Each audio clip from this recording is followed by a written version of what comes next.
మన జీవితమే సరిపోదు చదవడానికి. తెలుసుకోవాల్సింది ఎంతో ఉంది. కాలమా స్వల్పం, 100 ఏళ్ల ఆయుష్ భగవంతుడు ఇచ్చాడు. అని 100 ఏళ్ళు బ్రతికేది ఎవరు? సరే, బతికినన్ని రోజులైనా ఆరోగ్యంగా, బలంగా, బుద్ధితో బతికేది ఎంతమంది? బహవశ్చ విఘ్నా. ఇక మధ్యలో ఆటంకాలు, రోగాలు, రొచ్చులు, బాధలు, పీడలు, అప్పులు, సొప్పులు ఇవన్నీ ఉంటాయి. ఇన్నిటి మధ్య మనము శాస్త్రాలను చదవడం కానీ గుర్తుపెట్టుకోవడం కానీ కష్టము. అందుకోసం ఏం చెప్పారంటే, హంసో యథా క్షీరమివాంబు మిశ్రం. ఆ పాలు నీరు కలిసి ఉంటే హంస కేవలము పాలు స్వీకరించి నీటిని వదిలేస్తుంది. అలాగా ఈ శాస్త్రాలన్నిటి సారము తెలుసుకుంటే సరిపోతుంది అని చెప్పారు. కాబట్టి సారం ఏమిటి అంటే భగవంతుడు, పరమాత్మ. పరమాత్మ తత్వం ఒక్కటి తెలుసుకుంటే నీకు జన్మ సఫలమవుతుంది. మిగతా ఎన్ని తెలుసుకుంటే అంత నెత్తినొప్పే తప్ప లాభం ఏమీ. కాబట్టి భగవతత్వాన్ని తెలుసుకొని మనము చింతించుకోవడము, తదనుగుణంగా నడుచుకోవడమే మానవ జీవనంలో మనం చేయాల్సింది. కాబట్టి మరి రోజు 8వ రోజు భగవద్గీత పారాయణ మొదలుపెట్టి మరి కొందరు భక్తులు వస్తూ ఉన్నారు, పాల్గొంటూ ఉన్నారు. మరి ఈరోజు అక్షర బ్రహ్మ యోగము అనే అధ్యాయము మనము పారాయణం చేశాము. మరి ఇందులో కూడా అనేక అంశాలు ఉన్నాయి. సంస్కారము, సంకల్పము, ఈ రెండే సృష్టికి కారణం. సంకల్పం అంటే ఆలోచన, చెయ్యాలి చేయకూడదు, తినాలి తినకూడదు, ఉండాలి ఉండకూడదు, ఇవన్నీ ఆలోచన ఒకటి మూలము. తర్వాత సంస్కారము అంటే సూక్ష్మంగా అది మనకు తెలియదు, ఎన్నో జన్మల నుండి వచ్చినవి ఉంటాయి సంస్కారాలు అంటారు. ఒక పనిని అదే పనిగా 100ల సార్లు 1000 సార్లు చేసినప్పుడు ఒక వస్తువు మీద కానీ ఒక వ్యక్తి మీద కానీ అత్యంత ఇష్టం ఉన్నప్పుడు అది సంస్కారంగా మారుతుంది. అది మనల్ని తెలియకుండానే అటువైపు తీసుకొని పోతుంది. కాబట్టి ఈ సంస్కారాలు, సంకల్పాలతోటే ఈ జన్మలు, ఈ సృష్టి వ్యవస్థ నడుస్తూ ఉంది. కనుక ఒక వ్యక్తి ఎందుకు ఒక పదార్థాన్ని ఇష్టపడతాడు, మరొక వ్యక్తి ఎందుకు ఇష్టపడడు? చూడండి, వంకాయ అంటే చాలామంది ఇష్టపడతారు, కానీ వంకాయ అంటే ఇష్టపడని వాళ్ళు కూడా ఉంటారు. వంకాయ తింటే ఒంటికి పడని వాళ్ళు కూడా ఉంటారు. కారణం ఏమిటి అంటే సంస్కారం అని చెప్తారు. కొందరు పిల్లలు చాలామంది మాకు చెప్తూ ఉంటారు, పిల్లలతో పెద్ద తలనొప్పి ఉందండి, ఇది బాగలేదంటారు, అది వద్దంటారు, బెండకాయ తినమంటారు, దోసకాయ తినమంటారు. ఇలాగా వాళ్ళు తల్లిదండ్రులు చెప్తూ ఉంటారు. ఎందుకు ఆ చిన్న వయసు 5 ఏళ్ళు 6 ఏళ్ళ పిల్లలు ఎందుకు తినరు? ఫలానా కూరగాయ మాకొద్దు అని చెప్తారు. వాళ్ళు ఇంతకుముందు తిన్నారా అంటే తినలేదు, కానీ చూడగానే వద్దు అని చెప్తారు దాన్ని. ఎందుకు అంటే గత జన్మల్లో తిని విసిగెత్తి ఉండాలి, లేదా గత జన్మల్లో తినడం వల్ల ఏదైనా నష్టం కలిగి ఉండవచ్చు. కాబట్టి ఆ సంస్కారం అనేది ఆత్మలో ఉంటుంది. కాబట్టి ఈ జన్మలో దాన్ని చూడగానే ద్వేషిస్తారు, అలాగే చూడగానే ప్రేమించడం కానీ ఏదైనా సరే. ఇవన్నిటికీ కారణము అనేక సార్లు మనం చేసిన కర్మల యొక్క వాసన, సంస్కారం అని చెప్పారు. ఇప్పుడు ఈ సంస్కారాలు, సంకల్పాలే మన జీవితాలను శాసిస్తూ ఉన్నాయి, నడిపిస్తూ ఉన్నాయి. కనుక సంకల్పాలు శుద్ధి చేసుకోవాలి, సంస్కారాలు శుద్ధి చేసుకోవాలి. నువ్వెంత చేసుకుంటే నీకంత శాంతి దొరుకుతుంది, అంత ఉత్తమ జన్మలు, ఉత్తమ గతులు ఉంటాయి. ఈ జన్మలో నువ్వు చేసే పని ఏమిటి అంటే ఇవన్నీ సంపాదించుకోవాలి, సంసారము, భార్య, పిల్లలు, 99 మందికి తప్పవు. కానీ దానితో పాటు ఈ పని కూడా మనం చేయవలసిందే అని గుర్తుపెట్టుకోవాలి. అన్నీ చేస్తున్నారు, కానీ అసలైనది ఏమిటి? సంకల్ప శుద్ధి, సంస్కార శుద్ధి. ఈ పని మాత్రం అందరూ కనిపెట్టేశారు. ఈ జన్మకు ఇప్పటికీ ఉన్నది చాలు, ఇంతకు మించి లేదు అనే బ్రహ్మలో ఉన్నాం. ఎందుకు ఉన్నాము అంటే శాస్త్రాలు చదవకపోవడము, సత్సంగం లేకపోవడము, వినకపోవడం వల్ల దుమ్ము, ధూళి, చెత్త, బూజు పేరుకుపోయిందనమాట. కాబట్టి మనం శాస్త్రాలను చదవాల్సిన పని లేదు, కానీ చెప్పినటువంటి గురువులు, సద్గురువులు చెప్పినప్పుడు శ్రద్ధగా వింటే దానివల్ల కూడా ఎంతో ఉన్నతి కలుగుతుంది. ఆదిశంకరాచార్యుల వారు భజగోవింద స్తోత్రంలో ఒక ముక్కలు చెప్పేశారు. తత్సంగత్వే నిస్సంగత్వం నిస్సంగత్వే నిర్మోహత్వం నిర్మోహత్వే నిశ్చలతత్వం నిశ్చలతత్వే జీవన్ముక్తి అన్నట్టు. ఇప్పుడు సత్సంగము బుద్ధిమంతులు, విద్యావంతులు, సంస్కారవంతుల యొక్క సంసర్గం. వాటితో కలయిక వల్ల ఏమవుతుందంటే బుద్ధి అనేది శుద్ధి అవుతుంది. క్రమంగా చివరికి ఏమవుతుంది, జీవన్ముక్తి అన్నాడు. అంటే బతికి ఉండగానే ముక్తి అవస్థను పొందుతాం. దానికి చదువుకు సంబంధం లేదండి, సాధనకు చదువుకు సంబంధం లేదు. చదువు చదివి చావంగా నేటికి చావు లేని చదువు చదువవలయు అన్నాడు వేమన్న. మరి చదువుతూ ఉన్నాను, టెక్నాలజీ, సైన్సు, మళ్ళీ కంప్యూటర్స్, ఏమేమో చదువుతూ ఉన్నారు. ఇవన్నీ కూడా చావు భయాన్ని తొలగించవు, చావును ఆపవు. చావు అంటే ఏమిటో కూడా తెలియజెప్పేది కాదు. కనుక చావు లేని చదువు ఏమిటి అంటే ఆధ్యాత్మిక శాస్త్రము. ఎవరైతే ఆధ్యాత్మిక శాస్త్రాలు తెలుసుకుంటాడో నిమ్మలంగా ప్రశాంతంగా ఉంటాడు. పద్మపత్ర నివాంభస అంటే తామరాకు మీద నీటి బొట్టు అంటకుండా ఎలా ఉంటుందో సంసారంలో ఉంటాడు, కానీ ఏది అంటించుకోడు. దేని వల్ల కూడా మనసు చంచలము చేసుకోడు.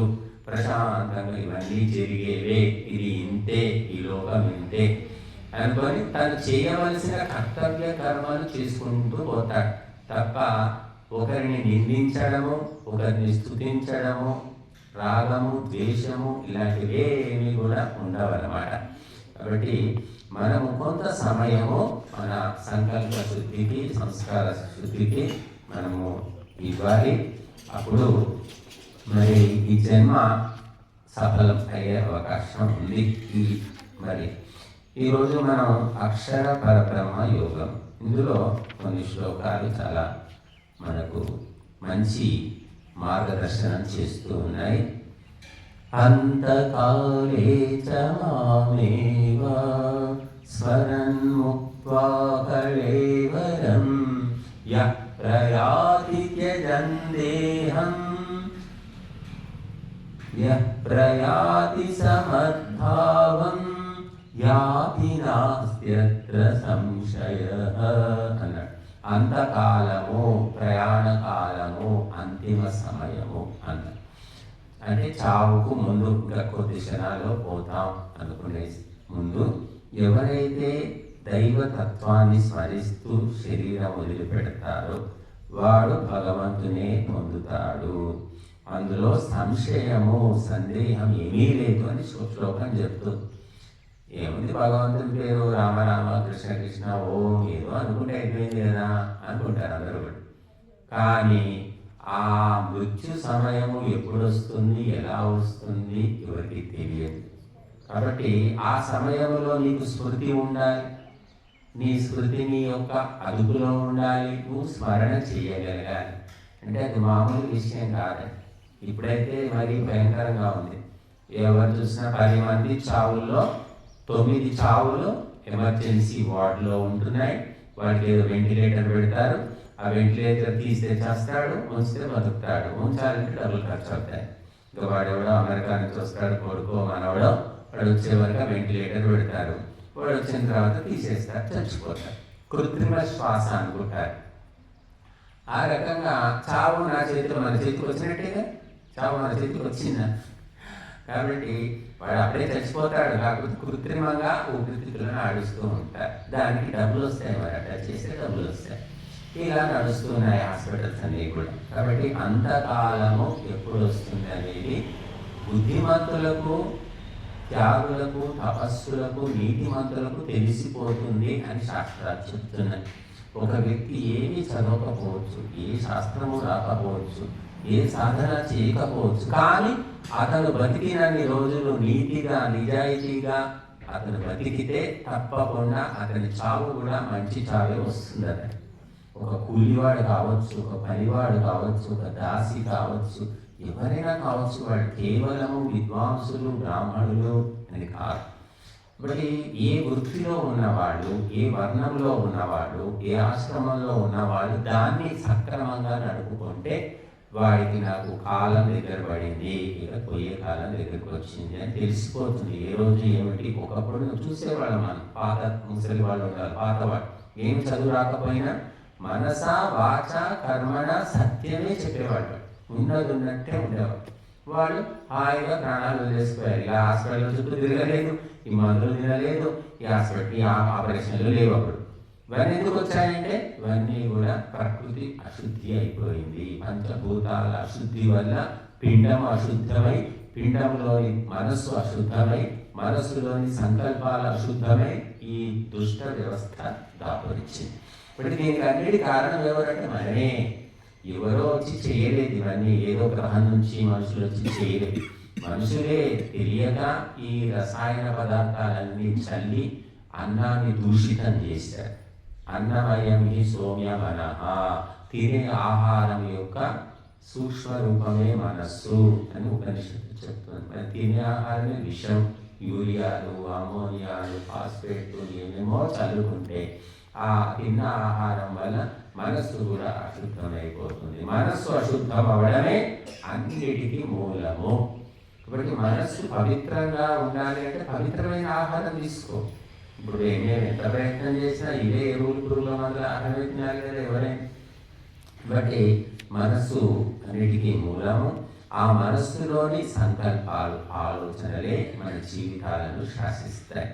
కనుక మనం చనిపోయే సమయము తెలుసుకొని ఆ సమయంలో పరమాత్మను స్మరించడము అనేది చాలా కష్టమే. కాకపోతే అందుకోసమే ఇందులో ఏం చెప్తున్నాడు, తస్మాత్ సర్వేషు కాలేషు మామనుస్వర యుధ్యచ మయ్యర్పిత మనోబుద్ధి మామే వైశ్యసి అసంశయ. అందుకని ఆ చచ్చిపోయే సమయంలో దేవుడు గుర్తుకొస్తాడా, ధర్మం గుర్తుకొస్తున్నాడా, రాదు. కాబట్టి ఇప్పటి నుంచి అన్ని సమయాల్లో భగవంతుని చింతన చేస్తూ ఉంటే ఆ ప్రాక్టీస్ వల్ల ఆ టైంలో కూడా గుర్తుకొస్తుంది. బట్ మన ప్రాక్టీస్ అనేది ఇప్పుడు చూడండి, సంవత్సరానికి ఒకరోజు పరీక్షలు పోయి వాడు ఎగ్జామ్ రాస్తే పాస్ అవుతాడా విద్యార్థి, వాడు పాస్ కాడని అందరికీ తెలుసు. ఎప్పుడు రోజు వెళ్ళి రోజు పాఠాలు నేర్చుకుంటూ ఉంటే పరీక్షకు భయపడడు, పరీక్షల్లో పాస్ కాదు, ఫస్ట్ క్లాస్ వస్తాడు. అలాగా ప్రతినిత్యము కూడా దైవిక ధార్మిక కార్యక్రమాలు ఎవరు చేసుకుంటూ ఉంటారు. అంటే మొత్తం వదిలిపెట్టి 24 గంటలు భగవంతుని స్మరించాలా అంటే స్మరించవచ్చు. 24 గంటలు భగవంతుని చింతన చేసుకోవచ్చు. మరి పనులనే వదిలిపెట్టాలంటే పనులు చేసుకుంటూనే చేసుకోవచ్చు అని చెప్తుంది శాస్త్రం. మనం ఇందులో చూస్తాం ప్రహ్లాదుని యొక్క చరిత్ర లోపల రాక్షసుని కొడుకు ప్రహ్లాదుడు. మరి రాక్షసుడికి కొడుకేమో భక్తుడు పుట్టాడు. ఎందుకంటే తల్లి లీలావతి భక్తురా, ఉత్తమురా. తల్లి యొక్క సంస్కారం వల్ల మరి భక్తుడైన ప్రహ్లాదుడు పుట్టాడు. 5 ఏళ్ల వయసు వచ్చేసరికి వాడు హరి హరి నారాయణ నారాయణ అనుకుంటూ భగవత్ చింతనలో నిమగ్నమై శరీరమే మర్చిపోయేవాడట. అటువంటి స్థితి తనకి 5 ఏళ్ల వయసుకే కలిగింది. తండ్రికి ఇదంతా చూసి వీడు ఏమిటి ఇట్లా హరి నారాయణ అని జపం చేస్తున్నాడు, ఇవన్నీ చేయకూడదని నానా రకాల హింసలు బాధలు పెట్టినప్పటికీ కూడా వదిలిపెట్టలేదు. కాబట్టి మరి ప్రహ్లాదుడు మరి ఊరికే హరి నారాయణ కదలకుండా కూర్చుంటున్నాడా అంటే అన్ని పనులు చేస్తున్నాడట. పోతన చెప్తాడు భాగవతంలో, పానీయంబులు త్రాగుచున్ కుడుచుచున్ భాషించుచున్ హాసలీలా నిద్రాదులు సేయుచున్ తిరుగుచున్ లక్షించుచున్ సంతత శ్రీనారాయణ పాద పద్మయుగళి చింతామృతాస్వాద సంధానుండై మరచెన్ సురారిసుతుడు ఏతద్విశ్వమున్భూవత అని. అంటే పానీయాలు తాగుతున్నాడట, రకరకాలైనటువంటి పళ్ళ రసాలు కానివ్వండి, మరి రకరకాల పానీయాలు తాగుతూ ఉన్నాడు. అలాగే కుడుచుచుని తింటున్నాడు, చక్కగా చక్కటి భోజనాలు, రాజకుమారుడు కదా, చక్కటి భోజనాలు తింటూనే ఉన్నాడు. చక్కగా మాట్లాడుతున్నాడు, నవ్వుతున్నాడు, చేష్టలు చేస్తున్నాడు, నిద్రపోతున్నాడు, ఇంకా మిగిలినవన్నీ చేస్తూ ఉన్నాడు. కానీ అన్నీ చేస్తూ కూడా అతని మనస్సు ఆ పరమాత్మ యొక్క చింతన మీద మాత్రమే ఉందట. పరమాత్మ చింతన అనే అమృతాన్ని తాగుతూ ఉన్నాడట. మరచన్ ఈ ప్రపంచాన్ని మర్చిపోయి ఉన్నాడట. శరీరం పనిచేస్తుంది, మనసు మాత్రం భగవంతుని మీద ఉంది. సాధ్యమా, కుదురుతుందా అని అడుగుతారు కొంతమంది. మీరు చూడండి, ఇప్పుడు ఇస్కాన్ వాళ్ళు ఉన్నారు. ఇస్కాన్ వాళ్ళు హరే రామ హరే కృష్ణ అని వాళ్ళు అది 16 అక్షరాల షోడశాక్షరి మంత్రం అంటారు. హరే రామ రామ రామ హరే హరే, హరే కృష్ణ కృష్ణ కృష్ణ హరే. ఇది షోడశాక్షరి మంత్రం అని వాళ్ళు చెప్తారు. అంటే వాళ్ళ పుస్తకంలో ఒకటి రాశారు. అది ఆ ఉదాహరణ నాకు నచ్చలేదు. కొంచెం వేరే వాళ్ళు కూడా విమర్శించారు. అది ఏ శాస్త్రీయ పుస్తకాల్లో ఉండాలి, మరి ఏ పురాణంలో ఉందో నాకు తెలియదు. ఒక పెళ్ళైనటువంటి ఒక అమ్మాయి అంటే భార్య, భర్త ఉన్నాడు, భార్య పెళ్ళైంది, భార్యాభర్తలు ఉన్నారు. కానీ ఆ భార్యకు వేరొకరితో సంబంధం ఉందట, అక్రమ సంబంధం. ఆ భర్త ఉన్నప్పటికీ ఆమె మనసు ఎప్పుడు కూడా ఆ అక్రమ సంబంధం ప్రియుడినే కలుసుకుంటూ ఉంటుంది. భర్తతో ఉండి సంసారం చేస్తుంది, అయినా కూడా మనసు ఆ ప్రియుడి మీదే ఉంటుంది. ఆ విధంగా మనం అన్ని పనులు చేస్తున్నప్పటికీ కూడా భగవంతుని మీదనే మనసు పెట్టాలి అని ఒక ఉదాహరణ ఇచ్చారు మరి. కానీ ఉదాహరణ సరైన ఉదాహరణ కాదు. ఎందుకంటే ఒక పతివ్రత అయిన స్త్రీ, భర్తే సర్వస్వం అనుకున్నటువంటి స్త్రీ, మరి భర్త ఇంట్లో ఉన్నా బయట పని మీద పోయినా ఎక్కడున్నా కూడా భర్త గురించి ఆలోచిస్తుంది. భర్తకు అవసరమైన సేవలు చేయడము, ఏర్పాట్లు చేయడం చేస్తూ ఉంటున్నారు. ఆ ఉదాహరణ ఇవ్వచ్చు, కానీ ఈ ఉదాహరణ పనికి వాళ్ళ ఉదాహరణ ఇచ్చారు వాళ్ళు. కాబట్టి ఒక పతివ్రత స్త్రీ, భర్త ఎటువంటి వాడైనా సరే అన్నీ నా కర్మ, ఈ జన్మకు నేను అనుభవించేది అని ఓర్చుకొని ఎట్లాగైతే భర్తను వదిలిపెట్టకుండా సేవ చేస్తుందో, 24 గంటలు ఆ భర్త యోగక్షేమాలు ఆలోచిస్తుందో, భక్తుడు కూడా అదే విధంగా ఉండాలి అని చెప్పారు. వేదంలో ఒక వాక్యమే మనకుంది, అనవద్య పతి జుష్టేవనాలి అని ఒక ఉదాహరణ వేదమాత చెప్తుంది. పతివ్రత అయినటువంటి స్త్రీ ఏ విధంగా భర్తకు కట్టుబడి ఉంటుందో ఆ రకంగా భక్తుడు ఉండాలట. భగవంతునికి కట్టుబడి ఉండాలి. భగవంతునికి కట్టుబడి ఉంటే ఏమొస్తుంది? మాంసం తినొద్దు, తాగొద్దు, మత్తు పదార్థాలు తినొద్దు, జూదమాడొద్దు, వ్యభిచారం చేయొద్దు, లంచగొండితనం వద్దు, అబద్ధాలు చెప్పొద్దు. ఇవన్నీ పాటిస్తే ఏమొచ్చింది? ఏమిస్తాడు దేవుడు? అన్ని బాధలే ఉన్నాయి, కష్టాలే ఉన్నాయి. ఎవరు అసహించుకుంటున్నారు, బంధువులు కూడా దగ్గరికి రానివ్వట్లేదు. వాడు తినడు, తాగట, వాడిని ఎందుకు పిలుస్తున్నావు? అలాంటి వాళ్ళు ఏదైనా ఫంక్షన్కి పోయినా, లేకపోతే విందు భోజనాలు ఎక్కడికి వెళ్ళినా వాడు ఏం తినడేమన్నా మూలకు అక్కడ ఇదంతా పప్పు వారి మొహాన్ని కొట్టండి అంటారు. అంత నీచంగా చూస్తున్నారు ఇప్పుడైతే మరీ ఘోరంగా. కాబట్టి ఇవన్నీ బాధలు ఎందుకు?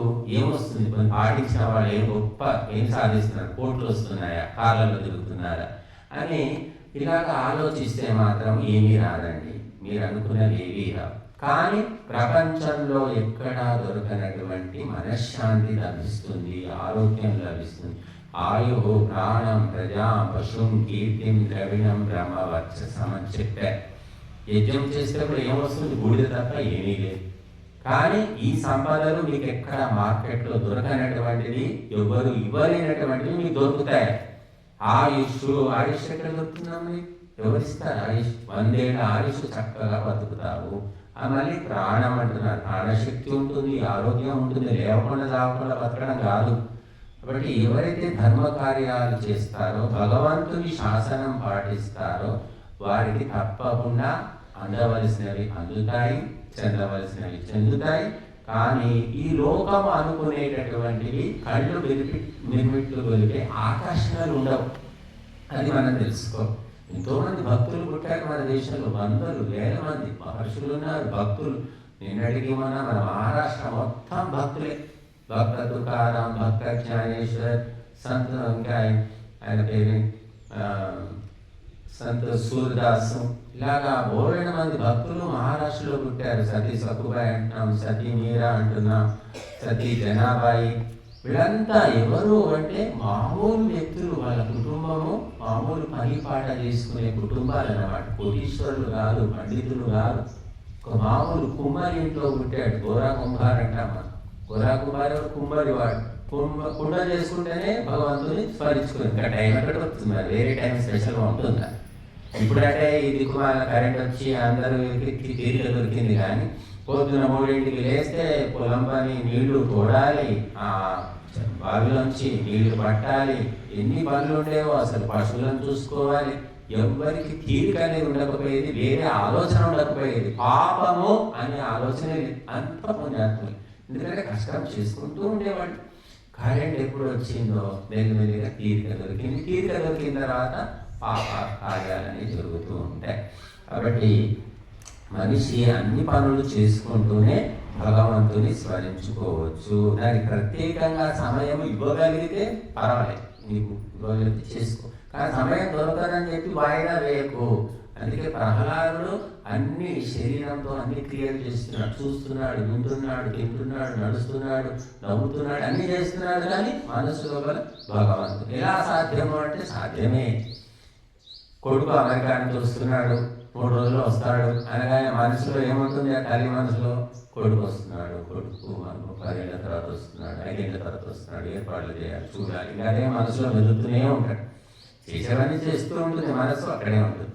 ఫ్లైట్ క్యాన్సిల్ అయిపోయింది, రాడు, ఇంకా 4 రోజులకు వస్తాడు అంటే కూడా మళ్ళీ అయ్యో అని మళ్ళీ ఆలోచిస్తూ అంటే మనకు అత్యంత ఇష్టమైన వ్యక్తుల గురించి మనం ఆలోచించకుండానే మన మనసు అదే పోతూ ఉంటుంది.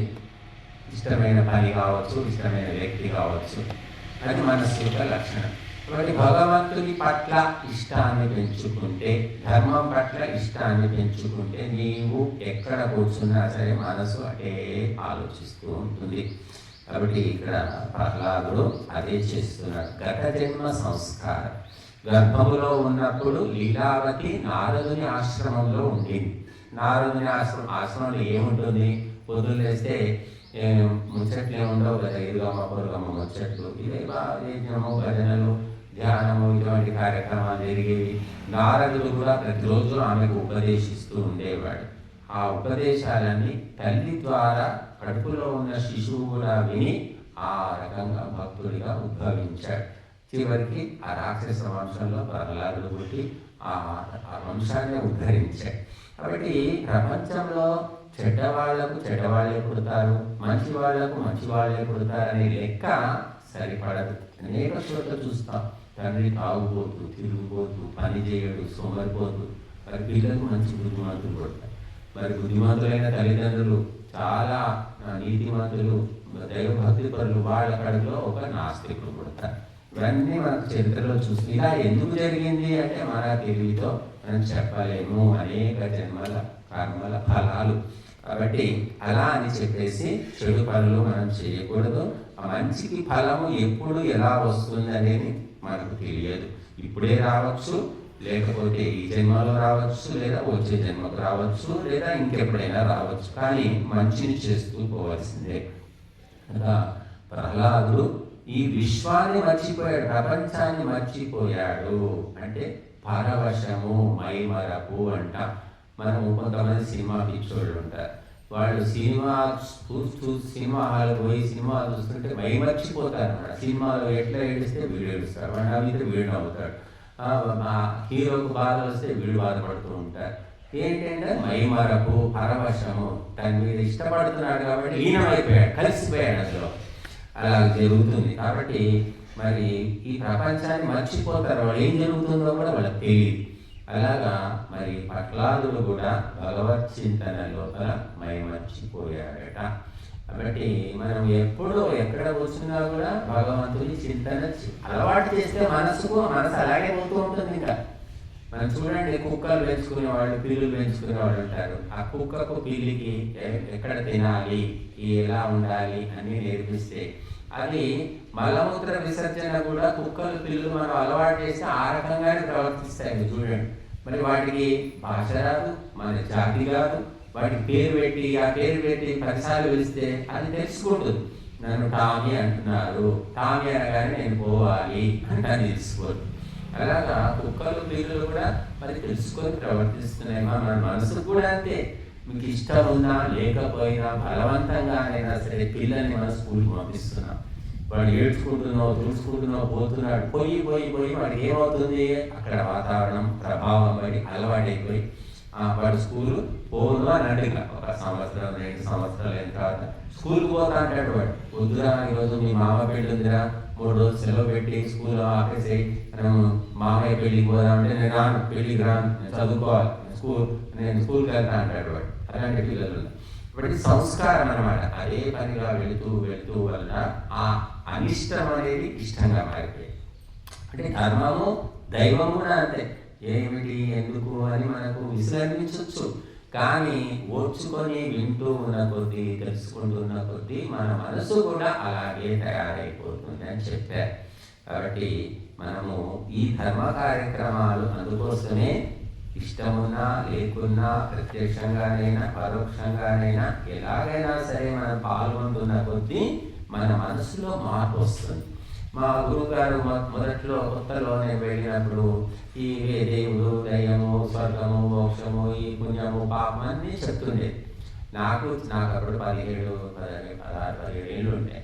ఇవన్నీ ఏం చెప్తున్నాడు, నిజంగా దేవుడు ఉన్నాడా, ఉంటే ఇవన్నీ ఎందుకు అన్యాయాలు జరుగుతున్నాయి, కష్టాలు ఎందుకు వస్తున్నాయి, మనమైతే తెలిసి ఎవరికి చెడు చేయలేదు కదా, ఎప్పుడు చూసినా దేవుడు అది అంటాడని నేను అనుకుంటుండేవాడిని. కాకపోతే ఆయన చెప్పే మాటలు నిజాయితీగా ఉండేవి, ఈ అబద్ధాలు ఏం చెప్పట్లేదు, ఆయన స్పష్టంగా నిజమే చెప్తున్నాడు అనిపించేది. కాకపోతే ఆ నిజాలు నమ్మాలి అంటే మాత్రం అప్పటికంత శక్తి అంత అనుభవం ఉండేది కాదు. కాబట్టి మనం క్రమక్రమంగా చూడండి, ఔషధం తినగానే రోగం తగ్గదు, ఔషధం పేరు చెప్తే రోగం తగ్గదు, దానికి కోర్సు ఉంటుంది. ఇది 30 రోజులు వాడు, 15 రోజులు వాడు, 40 రోజులు వాడితే తగ్గుతుంది అని చెప్తారు. ఔషధం ఆ విధంగా సమయం ప్రకారం తీసుకొని ఆ పథ్యం చేస్తే క్రమంగా రోగం తగ్గుతుంది. ఈ మనసుకు పట్టిన రోగం కూడా అదే. మనసు ఏమిటంటే ఏది అలవాటైందో అటే పోతూ ఉంటుంది అనమాట. ఈ ఉదాహరణ చెప్తూ ఉంటా, గానుగెద్దు, పొలం ఎద్దు. గానుగెద్దు అంటే ఏమిటి, పూర్వం నూనె తీయాలంటే నూనె గానుగా ఉండేది, దానికి ఒక ఎద్దును కడితే అది చుట్టూ తిరుగుతూ ఉంటే ఆ పల్లీలు కానివ్వండి, నువ్వులు కానివ్వండి, వాటి నుంచి నూనె వస్తుంది. దాని ఒక పెద్ద రాయి బండలాగా ఉంటుంది, దానికి అది తాడు పెట్టేసి ఇలా తిప్పుతూ ఉంటుంది అనమాట ఆ ఎద్దు. అలా అదే అలవాటు ఉంటుంది దానికి. అలా తిప్పి తిప్పి తిప్పి అది ఆ గానుగెద్దు అంటారు. 10 ఏళ్ళు 12 ఏళ్ళు అదే పని చేసింది ఒక ఎద్దు. దాన్ని తీసుకెళ్ళి అమ్మేసుకున్నాడు. ఎందుకంటే అతనికి ఏదో నష్టం వచ్చింది, బాధలు వచ్చింది, గానుగా నడపలేక ఎద్దును అమ్మేసుకున్నాడు. ఎద్దును తీసుకెళ్ళి ఎవరో రైతు కొనుక్కున్నాడు. ఇది గానుగా ఎద్దు అని అతనికి తెలియదు. ఎద్దు ఉంది, ఎద్దు అనుకున్నాడు, కొనుక్కున్నాడు. తీసుకెళ్లి పొలంలో దానికి నాగలి కట్టి నడిపితే అక్కడ ఏం చేస్తుంది అది అంటే అది కూడా అక్కడ గానుగకు చుట్టూ తిరిగినట్టే తిరుగుతుందట. సంస్కారం అంటారు. ఇట్లాగా మన మనస్సు కూడా ఏమిటంటే ఇంతకు ముందు అలవాటు ఉన్నవి అటువైపే మనసు వెళుతూ ఉంటుంది. కొత్త అలవాటు మనము బలవంతంగా నేర్పినా పర్వాలేదు, బలవంతంగానైనా మెల్లిగా అందుకుంటూ పాతదాన్ని మర్చిపోతుంది. కానీ ఓపిక కావాలి, అలవాటు చేయాలి. చూడండి, కొంతమంది కుక్కలు పెంచుకొని అది వీలు కాక అమ్మేయాలనుకుంటారు, లేదా ఎవరికైనా ఇద్దామనుకుంటారు. కొత్త చోట్ల అది ఉండలేదు. కాబట్టి వాళ్ళు ఏం చేస్తారంటే వచ్చి ఆ కుక్కతోటి కొద్దిగా రోజుకు ఒకసారి ఒక 15 నిమిషాలు వచ్చి దానికి అలవాటు పడేటట్టు ఉండి తర్వాత 15 నెలల రోజుల తర్వాత ఆ కుక్కని తీసేసుకుని పోతారు. వాళ్ళకి అలవాటు పడింది. అలాగే మా మనసు కూడా అంటే ఎప్పుడు తిందాము, తిరుగుదాము, అది చూద్దాము, ఇది చూద్దాము, ఇటువంటి లౌకిక విషయాలకే అలవాటు పడింది. కాబట్టి అటే వెళ్దామనిపిస్తుంది. ఇదేమిటి తలనొప్పి, బాగాలేదు, ఎంతసేపు ఎందుకు, 10 నిమిషాలు ఉంటే చాలు కదా అనే విధంగా మనసు రకరకాలుగా పోతూ ఉంటుంది. కానీ అలవాటైన కొద్దీ కూడా మెల్లిగా మనసు లోపల మార్పు అనేది వస్తుంది. దానికి ఓపిక కావాలి. ఎన్నడూ తెలియనిది, ఎన్నడూ చూడనిది, ఎన్నడూ విననిది మనుషులు మరి లోకాన్ని చూసి ఇష్టపడుతున్నారు. అందరూ పెళ్ళి పెళ్ళి పెళ్ళి అంటున్నారు. పెళ్లి చేసుకుంటే సుఖం వస్తుంది అనుకుంటున్నారు. మరి పెళ్లి చేసుకుంటే సుఖంగా ఉన్నారా? నీ చుట్టూ ఉన్న ఎన్ని కుటుంబాలు సుఖంగా ఉన్నాయి నువ్వు చూస్తున్నావా? నువ్వు గమనిస్తున్నావా? చూస్తూనే ఉంటాడు. సొంత తల్లిదండ్రులే పొద్దులు వేస్తే తిట్టుకుంటూ ఉంటారు, కొట్టుకుంటూ ఉంటారు. వాడు చూస్తూనే ఉన్నాడు అన్నీ. కానీ వాళ్లకు జరిగింది నాకెందుకు జరుగుతుంది అనుకుంటాడు. అనుకొని పెళ్లి చేసుకోవడానికి ఇష్టపడ్డాడు, చేసుకుంటాడు. అంటే ఎవరైనా సరే ఎవరికో జరిగితే నాకెందుకు జరుగుతుంది అనుకుంటాం మనం. కాబట్టి తాగి ఎవడో హాస్పిటల్లో పడ్డాడు, క్యాన్సర్ వచ్చింది, కేరో వచ్చింది, వీడు ఎవరికైనా చెప్పామనుకోండి, వాడు తాగిన అడవుల్లో తాగినండి, ఒక పద్ధతి ప్రకారం తాగితే ఎందుకు వస్తుందంటే దానికి పద్ధతి ఉంటుంది వాళ్ళకి తెలుసు. ఆ రకంగా ఉంటారు మనుషులు, ఎవరికో జరిగితే నాకెందుకు జరుగుతుంది అనుకుంటారు. కాబట్టి మనము ఈ మనస్సును మెల్లిమెల్లిగా అలవాటు చేయాలి, మంచికైనా చెడుకైనా. చెడు కూడా అంత తొందరగా అలవాడదండి, కష్టమే, అది కూడా మెల్లిగా అలవాటు చేసుకోవాలి. చిల్లర దొంగ, జేబు దొంగ, తర్వాత గజ దొంగ, తర్వాత ఇంటర్నేషనల్ దొంగ అవుతాడు. మొట్టమొదలే ఇంటర్నేషనల్ దొంగ కాడు వాడు, మెల్లమెల్లగా చిన్న చిన్న దొంగతనాలు వేయడం. ఇలా ఉంటుంది వాళ్ళ ట్రైనింగ్. ఆ ఉత్తరప్రదేశ్లోనూ బీహార్లోనూ ఇక్కడ ఉందట, దొంగలకు కూడా ట్రైనింగ్ ఇచ్చే స్కూల్ ఉందట. స్కూల్ అంటే అక్కడ ఏమి ఇట్లా బోర్డు పెట్టి అడ్మిషన్లు ఉండవు, కాకపోతే ఒక ఊరు, ఆ ఊళ్ళో బాగా ట్రైనింగ్ ఇస్తారట. ఇట్లాగా మెల్లిమెల్లిగా మనస్సుకు అలవాటు చేయాలి, అప్పుడు ఆ మనస్సు దారికి వస్తుంది. ఒక్కసారిగా ఎవరికి కూడా కుదరదు. కాకపోతే అనేక జన్మల సంస్కారం ఉన్న వ్యక్తులు అప్రయత్నంగానే అటు వెళ్ళిపోతూ ఉంటారు. కాబట్టి ఆ సంస్కారాలు అనేవి చాలా సూక్ష్మమైనటువంటివి. వాటిని తెలుసుకొని మలుచుకుంటే మన జీవితం మారుతుంది. కనుక ఇక్కడ తస్మాత్ సర్వేషు కాలేషు అంటున్నాడు. అంత్యకాలంలో భగవంతుడు గుర్తు రావాలి అంటే నువ్వు అన్ని కాలాలలో కూడా భగవత్ చింతన చేసుకుంటే లాస్ట్ టైంకు కూడా గుర్తు వస్తుంది. నువ్వు రోజు స్కూల్కి పోయేది లేదు, స్కూల్కి పోయినా వెనుక బెంచ్లో పడుకోవడము, వినేది లేదు, హోంవర్క్ చేసేది లేదు, నీకు పరీక్ష రోజు ఎలా గుర్తుకు వస్తాయి? గుర్తుకు రావు. అలాగా జీవితం అంతా లౌకికము, భౌతికము, ఆర్థికము, శారీరకము, పారివారికము, ఇవే కార్యకలాపాలు. అవసరం ఉన్నా లేకపోయినా అందులోనే నలుగుతూ ఉంటారు. నాకు ఆశ్చర్యం ఇస్తుంది. సరే, ఒకప్పుడు వయసులో ఉన్నావు, సంపాదించి పెట్టేవాళ్ళు లేరు, సరే ఇంటి కోసము పని చేశావు, రాత్రి నైట్ డ్యూటీ కూడా చేశావు, సంపాదించావు, తెచ్చావు, పెట్టావు, పిల్లలు పెద్దవాళ్ళు అయ్యారు, చదువుకున్నారు, మంచి ప్రయోజకులు అయ్యారు, సంపాదిస్తున్నారు, ఇల్లు నడుస్తుంది, బుద్ధిమంతులు ఇంటికే డబ్బులు తెచ్చిస్తున్నారు. నీ కష్టం ఏమి లేదు. ఇప్పుడు ఒకప్పుడు 20,000 సంపాదించేది, 2 కొడుకులు తెచ్చి నీకు ₹1,00,000 ఇస్తున్నారు. కానీ వాడు ఇప్పటికి కూడా అది అలవాటైంది కదా, పని చేస్తే డబ్బులు వస్తున్నాయి. ఒకటి అలవాటైంది కాబట్టి వదలలేక 60 ఏళ్ళు వచ్చినా 70 ఏళ్ళు వచ్చినా అదే పని చేస్తూ ఉంటారు. చాలా మంది చూశాను నేను. అందుకే శాస్త్రకారులు ఏం చెప్పారంటే, ఈ మనస్సు ఒకసారి పాడు పనులకు, సంసారానికి అలవాటు పడిందంటే మరలడం కష్టము. అందుకోసం వానప్రస్థ ఆశ్రమం అని బలవంతంగా బయటికి పో, ఇంటి విషయాలు పట్టించుకోకు, నువ్వు తపస్సు చేసుకో, సాధన చేసుకో అని చెప్పారు. మనం 60 ఏళ్ళు 65 ఏళ్ళు రాగానే కొడుకు మనవడి మొహం చూడగానే మనవాడిని పట్టుకొని ముద్దులాడుకుంటూ ఇంట్లో ఉండడం కాదు, బయటికి వెళ్ళిపో, ఆధ్యాత్మిక సాధన చేసుకో అని ఒక నియమాన్ని ఏర్పరిచారు. ఎందుకంటే మనసు ఈ లౌకిక లంపటాల్లో పడిన తర్వాత బయటపడడానికి ఇష్టపడదు. కాబట్టి ఈ నియమం ఏర్పరిచారు. కాబట్టి ఒకప్పుడు అందరూ కూడా వెళ్ళిపోతూ ఉండేవాడు. నియమం సామాజిక నియమం కాబట్టి. ఇప్పుడు ఆ నియమం పోయింది. ఏముంది, 4,000 ఇస్తున్నారు, 3,000 ఇస్తున్నారు, పెన్షన్ ఇస్తున్నారు, వృద్ధాప్య పెన్షన్, అవి తీసుకొని ఇంట్లోనే ఉంటామంటారు వాళ్ళు, బయటికి అసలే వెళ్ళరు. ఇంట్లో వాళ్ళేమో విసుక్కుంటూ ఉంటారు. ఎప్పుడు ఇల్లు పట్టుకొని ఎందుకుంటావయ్యా, అక్కడ ఆశ్రమం పెట్టారంట ఆ కపూర్లో, నీ ఊళ్ళోనే ఉన్నావు కదా, పోరాడు అక్కడికి అని అంటే కూడా వాళ్ళు రారన్నమాట. అలా ఉంటారు. అలవాటు, మనసు యొక్క అలవాటు. కాబట్టి సర్వకాల సర్వావస్థలలో దైవ చింతనం అనేది చేయాలి. పనికి వాళ్ళ ఊరి ముచ్చట్లు మనకు అవసరం లేదు. భారతీయుల లక్షణం ఏంటంటే, ఒకటి అసూయ అని చెప్పారు, జెలసీ, పక్కవాడు బాగుపడుతుంటే ఓర్చుకోలేకపోవడం ఒకటి. రెండవది ఏంటంటే, పనికి రాని ముచ్చట్లన్నీ వాడికే కావాలి. పక్కింట్లో ఏం జరుగుతుంది, ఎదురింట్లో ఏం జరుగుతుంది, వాళ్ళ పిల్ల పెళ్ళి అయిందా, ఎవరు వచ్చారు, ఉద్యోగం వచ్చిందా, వస్తే జీతం ఎంత, ఇలాంటి విషయాలన్నీ కూడా సేకరిస్తూ ఉంటారు భారతీయుల లక్షణం. విదేశాల్లో అసలే పట్టించుకోరు. ఇప్పుడు మన దగ్గర కూడా హైదరాబాద్ లాంటి నగరాల్లో అంతకే అయిందనుకోండి, ఎవరు పట్టించుకోవడం. కానీ ఊళ్ళల్లో మరీ ఎక్కువ. చీమ చిటుక్కు అంటే చాలు ఆ మొత్తం ఉలత ప్రచారం అయిపోతుంది. స్వామీజీ లేరట అంటే లేదు, అంత ఉలత తెలిసిపోతుంది, ఎవరు చెప్పరు. స్వామీజీ వచ్చారట, ఆ కారు కనబడింది, వచ్చారట, ఉలత తెలిసిపోతుంది. ఆ విధంగా స్వామీజీ ఏమో అన్నాడట అంటే ఉలత ప్రచారం. ఇంకా మనకు ఇతరుల విషయాల పట్ల, ఇతరుల పట్ల ఎంతో ఇంట్రెస్ట్ అన్నమాట.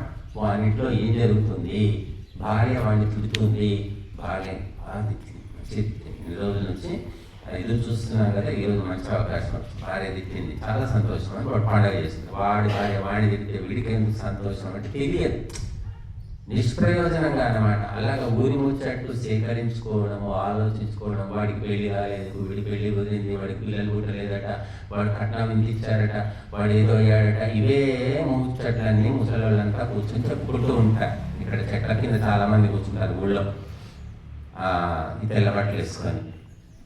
ఏముంటుంది వాళ్ళు మాట్లాడేది లోకాభిరామాయణం అంటారు. లోకాభిరామాయణం అంటే లోకంలో ఏం జరుగుతుంది, దానివల్ల ఏమిటి లాభము, వేరేమైనా టీవీ విలేకరులా, జర్నలిస్టులా అంటే ఏమీ కాదు, ఉంటే ఊసుపోక కబుర్లు అంటారు. దానివల్ల నష్టమే, లాభం ఏమీ లేదు, బుద్ధి భ్రష్టము, మళ్ళీ అదే నాసి రకం జన్మ తప్పదు, ఉత్తమ జన్మలు. ఎందుకంటే ఇవే ఊరి ముచ్చట్లని ఏమవసరం, అసలు నీకేమైనా లాభం ఉందా, నష్టం ఉందా, ఏ ప్రయోజనం ఉండదన్నమాట. సొల్లు కబుర్లు అంటారు. ఆ సొల్లు కబుర్లతో జీవితమే తెల్లారిపోతుంది, ఈ జన్మ నష్టమైపోతుంది, వచ్చే జన్మ కూడా పాడు జన్మ వస్తుంది. కాబట్టి ఏదో దేవుని అనుగ్రహం వల్ల ఈ ఆశ్రమం అనేది ఇక్కడ ఏర్పడింది ఊళ్ళో, దీన్ని వాడుకుందాము, అప్పుడప్పుడు కనీసం వారానికి ఒకసారైనా ఏదైనా కార్యక్రమాలు వద్దాము అనే సంకల్పం కూడా రావట్లేదంటే వాళ్ళ మనస్సులో ఎంత సాంసారిక విషయాలు నిండిపోయాయో చూడండి. అప్పుడప్పుడు చెప్తూ ఉంటారు. ఒకప్పుడు చంబల్ లోయ మధ్యప్రదేశ్లో ఉంది, చంబల్ లోయ అంటారు. అప్పుడంతా బందిపోట్లు ఉండేవాడు. ఇప్పుడంటే మనకు మొత్తము ఇది కమ్యూనికేషన్ పెరిగింది, సెల్ ఫోన్లు వచ్చాయి, ఎక్కడ ఎవరితోగా ఉన్నా, నక్సలైట్ ఉన్నా ప్రభుత్వానికి తెలిసిపోతుంది. అప్పుడు అది వ్యవస్థ లేదు. ఎప్పుడో 1970s, అప్పట్లో 60-70 ఆ సమయాల్లో చంబల్ లోయ అంటే గజగజ మునిగిపోయేవారు, అంతా బందిపోట్లు ఉండేవారు. వాళ్ళు ఊరి మీద పడి తోచుకునేవాళ్ళు, చంపేసేవాళ్ళు. అలా అటువంటి ఆ బందిపోట అకృత్యానికి బలైన ఆవిడ పూలందేవి. పూలందేవి చివరికి ఎంపీ కూడా అయింది, ఆమెను చంపేశారు. ఒక మామూలు పేద ఇంటి అమ్మాయి ఆమె, చాలా గుడిసెలో ఉండేటటువంటి కుటుంబం. అటువంటి ఆ పూలందేవికి తండ్రి మరి ఏమీ డబ్బు లేక, అప్పుడు పేదరికం బాగుండేది కదా, ఎవడో ఒకటి పని వాళ్ళని కట్టి పెట్టాడు. వాడు తాగుబోతూ పని చేయడు, వాడితో వేగలేక 8-9-10 వయసులోనే పెళ్లి చేశాడు అనుకుంటా. మళ్ళీ వచ్చేసింది ఇంకా భర్తతో వేగలే. ఊరికి వచ్చిన తర్వాత ఊళ్ళో ఉన్న పెత్తందారులు, డబ్బున్న వాళ్ళు, అధికారం ఉన్న వాళ్ళంతా ఇక భర్తను వదిలి వచ్చింది, సంసారం చేయట్లేదు అంటే అందరి కన్ను ఆమె మీదే. అప్పట్లో, ఇప్పుడు అంటే కొద్దిగా పట్టించుకోవట్లేదేమో కానీ ఆ రకంగా నానా రకాలుగా వేధింపులకు గురి చేశారు, అత్యాచారాలు చేశారు. ఆమె చివరికి తుపాకీ పట్టుకొని ఆ బందిపోట్లు ఒకసారి దాడి చేయడానికి వచ్చినప్పుడు వాళ్ళు ఎత్తుకుపోయారు. వాళ్ళతో పాటు వెళ్ళి అవన్నీ నేర్చుకొని తనను అవమానించినటువంటి ఆ పెత్తందారులందరినీ ఒకేసారి 20 మందినో 25 మందినో నిలబెట్టి కాల్చి చంపేసి, పెద్ద చరిత్ర, సెన్సేషన్ అన్నమాట. ఇంకా అది ఆమె ఆ రకంగా ధైర్యంతో తన కష్టాలను తొలగించుకోవడానికి తనను అవమానించిన వ్యక్తులను ఆ రకంగా చంపేసింది. అది మంచిగా చెడా అనేది మనం చెప్పలేం. కనుక ఎందుకు చెప్తున్నాను మీకు,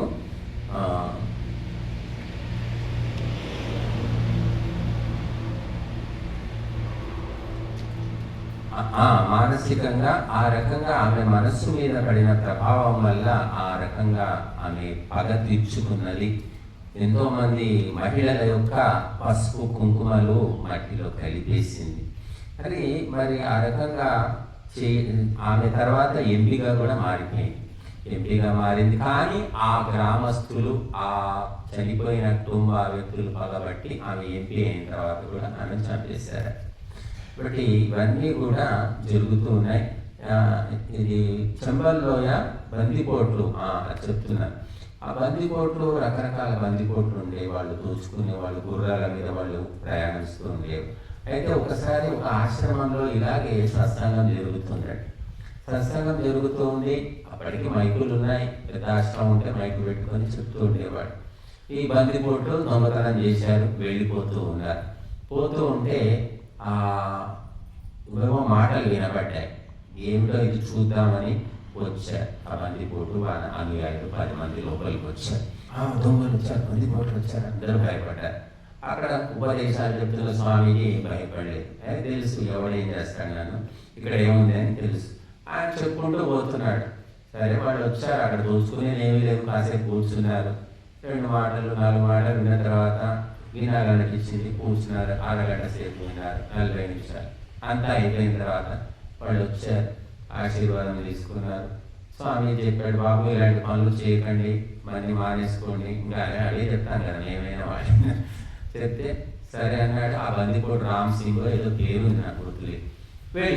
వెళ్ళిపోయిన తర్వాత ఆ ఉపదేశం విన్నాడు కదా, మనసులో మెదులుతూ ఉండింది అతనికి. అది మెదులుతూ మెదులుతూ పురుగులాగా తొలుస్తూ క్రమంగా అతని లోపల మార్పు వచ్చింది. ఒకసారి విన్నాడు, కానీ అతనికి ఏవో సంస్కారాలు ఉన్నాయి. ఇంటి మళ్ళీ బందిపోటు దొంగతనాలు చేస్తున్నటువంటి తప్పు, ఇది మానేయాలి, ఇది మంచిది కాదని మనసులో అనిపించేది. అలా 6 నెలలకు సంవత్సరానికో ఆయన మనసుగా ఆపుకోలేక, మనసును ఉగ్గబట్టుకోలేక మొత్తం వదిలిపెట్టేసి స్వామీజీ దగ్గరకు వచ్చేసి ఆయన శిష్యుడిగా మారిపోయి ఆ దొంగతనం బందిపోటుతనం వదిలిపెట్టాడని చరిత్ర చెప్తుంది. ఆ రకంగా సత్సంగానికి వస్తే నష్టమేమీ లేదు. ఇక్కడ ఎవరు దోచుకోవట్లేదు, నిలదీయట్లేదు, తిట్టడం లేదు, ఉన్న డబ్బులు లాక్కోవడం లేదు. వినండి, తినండి, రెండే ఇక్కడ జరిగే పనులు. తినండి, వినండి, వినండి, తినండి. చెట్టు కింద కూర్చొని సొల్లు ముచ్చట్లు చెప్పుకునే వాళ్ళు ఇక్కడ వినండి అయ్యా అని చెప్తుంటాం. బట్ అలా విన్నందుకు అతనిలో ఒక మార్పు, ఒక్కసారి వినందు. అలాగే మనము చరిత్రలో చూస్తాము, వాల్మీకి ఎవరు? రత్నాకరుడు అనే దొంగ. నారదుడి ఉపదేశం ఎన్ని రోజులు చెప్పాడు ఉపదేశం? బుద్ధిమంతుడికి ఒక్కసారి చాలంట. ఆయన ఒకసారి చెప్పేసరికి నువ్వు ఎందుకు చేస్తున్నావు ఈ దొంగతనాలు, ఈ పాడు పనులు, ఈ హత్యలు, ఈ నిలుదోపిడీలు, కుటుంబం కోసం చేస్తున్నావు, భార్య పిల్లల్ని పెంచాలి కదా, ఇది పాపం పని అయ్యా, ఈ పని చేస్తే నువ్వు పాపంలో పడతావు, నీచ జన్మలు వస్తాయి, నానా బాధలు పడతావు అంటే నీ భార్య పిల్లలు ఈ పాపంలో భాగం పంచుకుంటారా అని అడుగుతాడు. ఎందుకు పంచుకోరు? నేను తెచ్చిన వాళ్ళ తింటున్నారు, నా పాపంలో ఎందుకు భాగం పంచుకుంటారు. నా భార్య నేను చెప్పినట్టు వింటుంది, నేనంటే చాలా ఇష్టం, నా పిల్లలు కూడా నేనంటే చాలా గౌరవం, అది ఇదని చెప్పాడు. పాపంలో భాగం పంచుకుంటారా? కనుక్కోపో, ఇంటికి వెళ్ళి కనుక్కో అని. ఇంటికి వెళ్ళాడు, భార్యను అడిగాడు, పిల్లల్ని అడిగాడు, నేను రోజు దొంగతనాలు చేసి డబ్బులు తెస్తున్నాను, మరి పాపంలో భాగం తీసుకుంటావు? నాకేం అవసరము, నేను దొంగతనం చేయమన్నానా? కష్టపడి సంపాదించి వదులుతున్నాను, నువ్వు తెస్తే వండి పెడతా, అంతవరకే నా బాధ్యత. నీ పాపం నాకెందుకు? నేనే పాపం చేస్తూ ఈ ఆడజన్మ వచ్చింది, మళ్ళీ ఈ పాపం నాకెందుకు అన్నదా. పిల్లల్ని అడిగితే మేము చిన్న పిల్లలము, తండ్రిగా మమ్మల్ని పోషించడం నీ బాధ్యత, ఈ పాప పుణ్యాలు నీకు చెందుతాయి, మాకెందుకు చెందుతాయి అని చెప్పారు. ధర్మశాస్త్రాలు కూడా అదే చెప్తున్నాయి అనుకోండి. భర్త పాడు పనులు చేసి సంపాదించి తెస్తే ఆ పాపము భర్తకు మాత్రమే, భార్యకు పోదు, పిల్లలకు పోదు.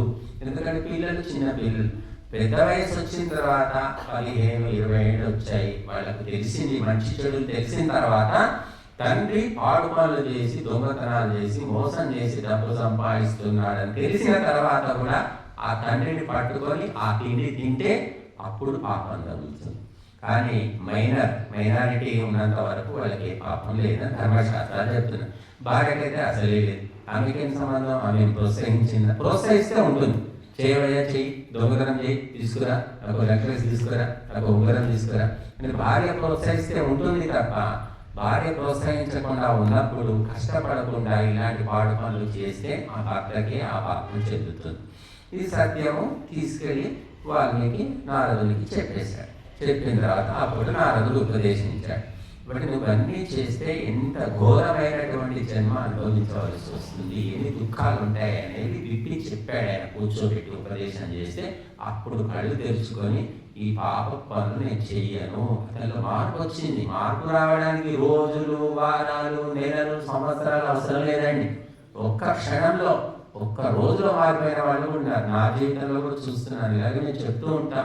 కొంతమంది, స్వామీజీ మీరు చెప్పింది చాలా గొప్ప విషయం చెప్పారు స్వామీజీ, ఈ రోజు నుంచి మేము మీకు మానేస్తున్నాం, ఇలా ఉంటామని చెప్పి వచ్చి చెప్తుంటారు. వాడు నువ్వు చెప్పు బాబు అని వ్యక్తిగతంగా ఎవరికి చెప్పాము. ఇలాగ 10 మందిలో 100 మందిలో చెప్పినా కూడా ఎవరో గ్రహించుకుంటారు. ఆ రకంగా నారదుడి ఉపదేశంతో వాల్మీకి జీవితం మారిపోయి చివరికి ఋషిగా, మహర్షిగా మారి మనకు రామాయణం అందించారు. ఇవి జరుగుతూ ఉంటాయి. ఎంత దాకా ఎందుకండి, శ్రద్ధానందుడు ఉన్నాడు, స్వామి దయానంద సరస్వతి తర్వాత 2వ స్థానం ఆయన శ్రద్ధానందుడు. ఆయన బలిదాన దినం ఉంది 23వ తేదీ నాడు నిజామాబాదు ఆ గంజులో శ్రద్ధానందుడు విగ్రహం స్థాపించారు. 23వ తారీఖు బలిదాన దినం రమ్మని మనకు చెప్పారు, మనం వెళ్తాం కూడా. ఇప్పుడు ఆ శ్రద్ధానందులు ఎవరు అంటే ఒక సామాన్యమైన ఒక లాయర్, చదువుకున్న వ్యక్తి, లాయర్, పెళ్ళి అయింది, గృహస్థుడు, భార్య ఉంది, భార్య పేరు కూడా లక్ష్మీదేవమ్మ ఉంది. మరి తాగుబోతు, మాంసాహారి, వ్యభిచారి, దేవుడు లేడని నాస్తికుడు, అన్ని లక్షణాలు ఉన్నాయి. ఇంకా చెడ్డ వ్యక్తికి ఎన్ని లక్షణాలు ఉండాలి, అన్నీ ఉన్నాయి. అప్పట్లో చిన్నప్పుడే పెళ్లి చేసేవాడు. వాళ్ళ నాన్న పాపం బాధపడుతున్నాడు, కొడుకు బాధ్యత లేదు, తిరుగుతాడు, ఇంటి ఇవన్నీ పాడలవాట్లు ఉన్నాయి ఏమిటి అని బాధపడుతుండేవాడు. భార్య చూసింది, ఊరికే తాగడము, ఇంటికి వచ్చి కప్పుకోవడము, ఇక కొట్టడం, తిట్టడం అని భరించలేక ఆవిడ కూడా వెళ్ళిపోతే ఇక కొడుకున్నాడు. తండ్రి ఏమో పెద్ద అది ఏమంటారు, శాంతి భద్రతలు నిర్వహించే ఇన్స్పెక్టర్, అప్పట్లో ఏదో దేవుడు అనేవాడు, కుత్వాలో ఏదో అతను ఆ గ్రామం లోపల ఆ శాంతి భద్రత, లా అండ్ ఆర్డర్ చూసుకునే ఒక కుత్వాలు, పోలీస్. కాబట్టి ఆయన ఉన్న ఊరికి మహర్షి దయానందుడు ఉపదేశిస్తూ వచ్చాడు. వస్తే వారం రోజులు 10 రోజులు ఉపన్యాస కార్యక్రమాలు ఉన్నాయి. ఉంటే ఆ శాంతి భద్రతలు కాపాడే డ్యూటీ ఈ శ్రద్ధానందుడి తండ్రి మీద పడింది. ఆయన వెళ్ళాడు, డ్యూటీ చేయాలి కాబట్టి. డ్యూటీకి వెళ్తే ఆయన ప్రవచనాలు చెప్తున్నాడు, 100 మంది వస్తున్నారు, వింటున్నారు. ఆయన కూడా విన్నాడు 2 రోజులు. వినేసరికి స్వామీజీ చాలా గొప్ప విషయాలు చెప్తున్నాడు, మామూలు విషయం కాదు, ఇది నా కొడుకు చెవిలో పడితే ఏమైనా మార్పు రావచ్చు అనిపించింది ఆ తండ్రికి. ఎందుకంటే ఎంత చెప్పినా వాడు వినడం లేదు, చేయలేకపోయాడు. కాబట్టి వాడికి వచ్చి, బాబు నువ్వు స్వామీజీ ఒకతను వచ్చాడు, మంచి ఉపదేశాలు చెప్తున్నాడు, ఒక్కసారి రారా, ఒక్క 10 నిమిషాలు వినరా, ఒక అరగంట సేపు కూర్చోడానికి బతిలాడితే వాడు నాస్తికుడు, దేవుడు లేడు, స్వామీజీ లేడు, ఏది లేదని అనేవాడు కదా. నేను రాను, నాకేం అవసరం, స్వామీజీలతో పని పాటలేని స్వామీజీలు ఏదో ఒకటి చెప్తూనే ఉంటారు, నేను రాను అన్నాడు. రోజు ఇట్లాగే బతిలాడగా చెవిలో జోలిగలాగా మొత్తుకుంటే 4 రోజులైన తర్వాత కొద్దిగా సరే ఊరికే ఆలోస్తున్నాడు, ఒకసారి పోతే పోదాంలే అని ఒకరోజు వచ్చాడు. వచ్చి ఇలాగే కూర్చున్న తర్వాత స్వామి దయానంద సరస్వతి మామూలుగా మంత్రాలు చదివాడు, ప్రవచనం చెప్తూ ఉన్నాడు. చెప్తూ ఉంటే వినకూడదు, ఏదో 5 నిమిషాలు ఉండి వెళ్ళిపోదాం అనుకున్న వ్యక్తి అలాగే కూర్చొని వింటూ లీనమైపోయాడు. అందులో అతనిలో చాలా మార్పు అనిపించింది. ఇది స్వామీజీ మామూలు వ్యక్తి కాదు, ఈయన చెప్పే విషయాలు చాలా గొప్ప విషయాలు అనిపించింది. అనిపించి ఇంకా తెల్లారి నుంచి అందరికంటే ముందే పోయి కూర్చోవడం మొదలుపెట్టాడు. మిగిలిన 3-4 రోజులు ఆ ప్రవచనాలన్నీ విన్న తర్వాత అతని మనసు లోపల ఒక మధనం అనేది మొదలై, ఏమిటి నేను ఎవరిని, నేను ఇలా ఎందుకు ప్రవర్తిస్తున్నాను, ఈ పాడలవాటు ఏంటి, ఇదంతా ఎందుకు చేస్తున్నాను నేను అని ఆయన అంతర్మథనం మొదలై, తర్వాత మెల్లిగా భార్యను కూడా చెప్పాడు, నేను తాగుడు మానేస్తానని చెప్పేసి ఆ తాగుడు సీసాలన్నీ బయట పారేశాడు. భార్యకు కబురు చేస్తే భార్య వచ్చింది, అన్ని అలవాట్లు మానేసుకుని చివరికి ఆయన ఎంతో గొప్ప వ్యక్తి అయ్యాడంటే మహర్షి దయానందుడి తర్వాత 2వ స్థానాన్ని ఆయన పొందాడు. సామాన్యమైన గృహస్థుడు, సంస్కృతం రాదు, వేదాలు చదవలేదు, కానీ 1000 ఎకరాల స్థలాన్ని కొని కామిడి గురుకులం అనే దాన్ని స్థాపించాడు. ఎక్కడ, ఇప్పుడు ఉత్తరాఖండ్లో ఇక్కడ ఉంది, ఇప్పుడు యూనివర్సిటీ అయింది. అది ఎలా కొన్నాడు ఆ స్థలం అంటే, ఆయన కొడుకు కూతురు స్కూల్కు పోయేవాడు. అప్పుడు కూడా ఇదే స్కూల్, ఇంగ్లీష్ మీడియం స్కూల్. ఆ పిల్లలు స్కూల్కి పోయి అక్కడ వాళ్ళు క్రైస్తవులు నేర్పించేవాడు. హల్లెలూయా హల్లెలూయా, యేసు దేవుడు, రాముడు దేవుడు కాదు అని పాటలు నేర్పించాడు. అవి పిల్లలు నేర్చుకొని ఇంట్లో వచ్చి పాడుతుండేవాడు. యేసే దేవుడు, రాముడు దేవుడు కాదు, యేసే దేవుడు, కృష్ణుడు దేవుడు, ఇలా పాటలు ఏవో పాడుతుండేవాడు.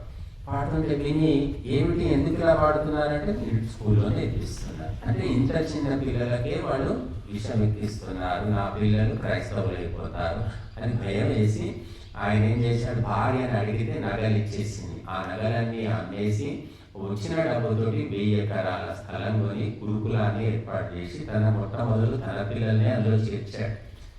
ఆ రకంగా మరి గురుకుల వ్యవస్థ శ్రద్ధానందుడు మరి పెంపొందించాడు. మరి ఆయన సంస్కృతం రాకపోయినా సరే మరి ఆర్య సమాజంలో అత్యున్నతమైన స్థానాన్ని పొందాడు.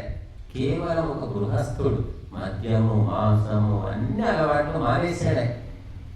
అంటే ఒక మనిషి తలుచుకుంటే అన్నీ సాధ్యమే. తలుచుకుంటే సంస్కారం అనేది మేలుకుంటే, లేకపోతే మాతోడు కాదండి ఇవన్నీ మేము చేయలేమండి, కష్టం అండి, మరి మాంసం తినే కుటుంబం అండి, మేము తాగే కుటుంబం అండి, మా ఇంట్లో అసలు చుట్టాలు వస్తే ఇక ముక్క లేకుంటే నడవదండి, చేసి పెట్టాల్సిందే, మా అత్త అసలే ఊరుకోదు, మా మామ ఊరుకోడు, ఇలాగ ఎన్నో సాకులు చెప్పేవాళ్ళు ఉంటారు.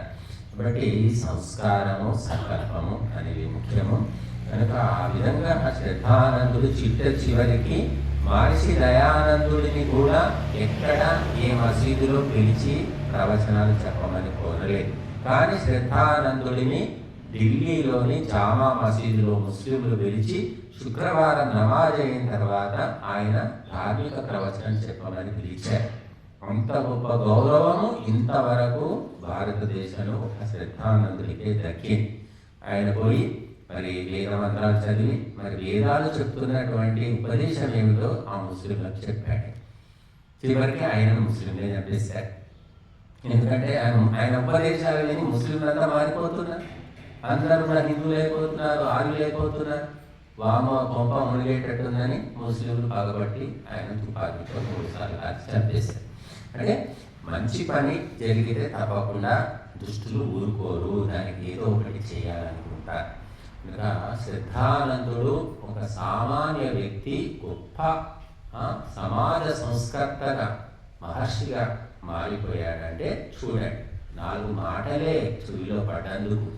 అందుకే నేను అందుకే చెప్తుంటాను, అన్నం ఇస్తే అరిగిపోతుంది, చీరలు ఇస్తే చిరిగిపోతాయి.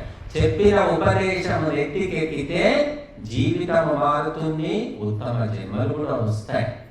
కాబట్టి సమయాన్ని వ్యర్థం చేసుకోకుండా మనము వింటూ ఉండాలి. ఎందుకంటే శబ్ద బ్రహ్మ అన్నారు. ఇదేమిటి? చుట్టూ ఉన్నది కూడా దృశ్య బ్రహ్మ. యదృశ్యం తన్నశ్యం. ఈ చూసి చూసి మాయలో పడిపోయి నాశనం అవ్వాల్సిందే తప్ప ఏమీ లేదు. కానీ శబ్దము విని విని విని చెవిలో పడి బుద్ధి శుద్ధి అయి, జన్మశుద్ధి అయి, సంస్కారాలు శుద్ధి అయి, సంకల్పాలు శుద్ధి అయి నువ్వు ఏమవుతావు అనేది కూడా నీ ఊరికే అందదన్నమాట. కాబట్టి వినాలి అని చెప్పారు. వినదగునెవ్వరు చెప్పినా వినినంతనే వేగ కడక వివరింపదగున్, కని కల్ల నిజము తెలిసిన మనుజెడెపో నీతి పరుడు మహిలో సుమతి అని సుమతి పద్యం. ఎవరు చెప్పినా వినాలి. నాకు తెలుసాయా చెప్పకు, వినలేను అని మనం ఎదుర్కోకుండా ఎవరు చెప్పినా విను. వింటే నష్టమేమో తెలిసింది, విను. వినినంతనే వేగపడక వివరింపదగు. తొందరపడకుండా దాన్ని వివరించాలి. కనుక చూసి యుక్తాయుక్త విచక్షణతో నిజము అబద్ధము తెలుసుకున్నవాడే నీతిపరుడు అని సుమతి పద్యం. చిన్నప్పుడు ప్రతి ఒక్కరికి సుమతి పద్యాలు, వేమన పద్యాలు నేర్పేవాడు. ఇప్పుడు ఎవరికి ఒక్క పద్యం కూడా రాదండి. మీరు ఏ స్కూల్ కైనా పోండి, ఇంటర్నేషనల్ స్కూల్ పోండి, గ్లోబల్ స్కూల్ పోండి, ఎన్నో చోట్ల వెళ్ళి చూసాం. ఒక పద్యం చెప్పండి అంటే ఎవ్వరూ చెప్పలేకపోతున్నారు. చెప్పితే ఒకటే పద్యం చెప్తారండి. ఉప్పు కప్పు రంగు పద్యం ఒకటి మిగిలింది, అన్ని పద్యాలు పోయాయి. ఆ ఒక్క పద్యమే 100 మంది అడిగినా అదే చెప్తారు వాడు. అది కూడా తలతోక ఉండదు, ఏదో అలాగా ఒక రాగయుక్తంగా ఉండదు. అర్థం చెప్పమంటే అది కూడా చెప్పలేదు. ఇది తెలుగు భాషకు పట్టినటువంటి దుర్గతి.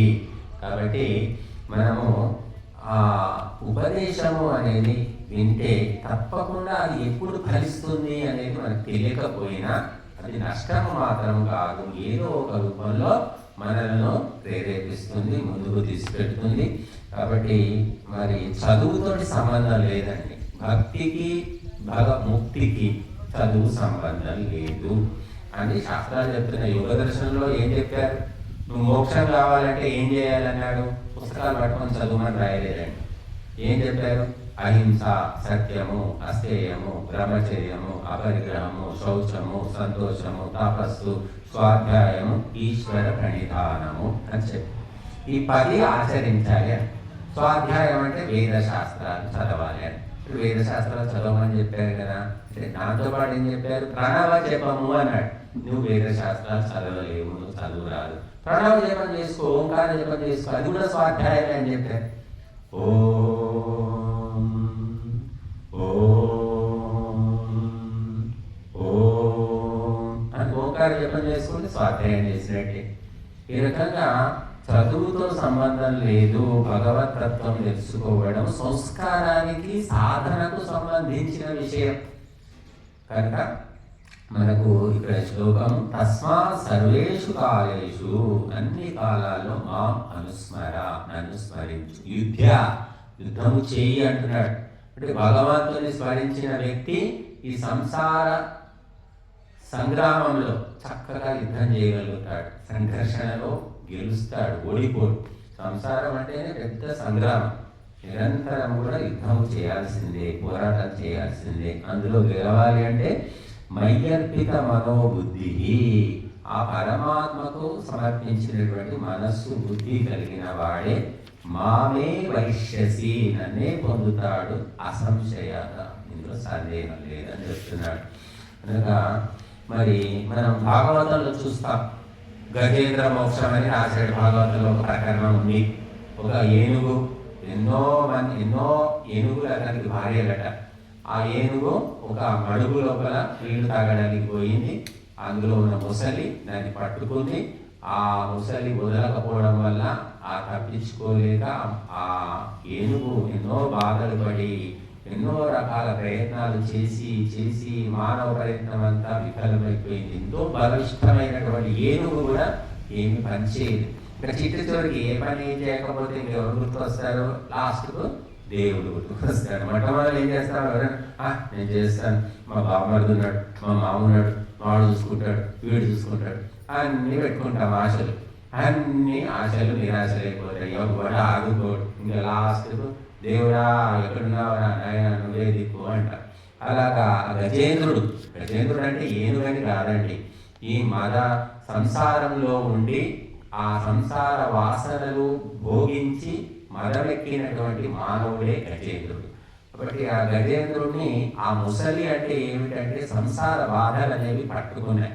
అప్పుడు ఆ గజేంద్రుడు చెప్పాట, ఏమని మొరపెట్టుకున్నాడు తెలుగులో 18 పనులు అంటే, లావుకింతయులేదు ధైర్యము విలోలంబయ్యే, ప్రాణంబులున్ ఠావుల్ తప్పెను మూర్ఛ వచ్చే, తనువుండస్యన్ శమం బయ్యడున్, నీవే తప్పనితః పరం వెరుగ మన్నింపందగున్ దీవునిన్, రావే ఈశ్వర కావవే వరద, సంరక్షింపు భద్రాత్మకాని మొరపెట్టుకున్నట్ట భగవంతుడు.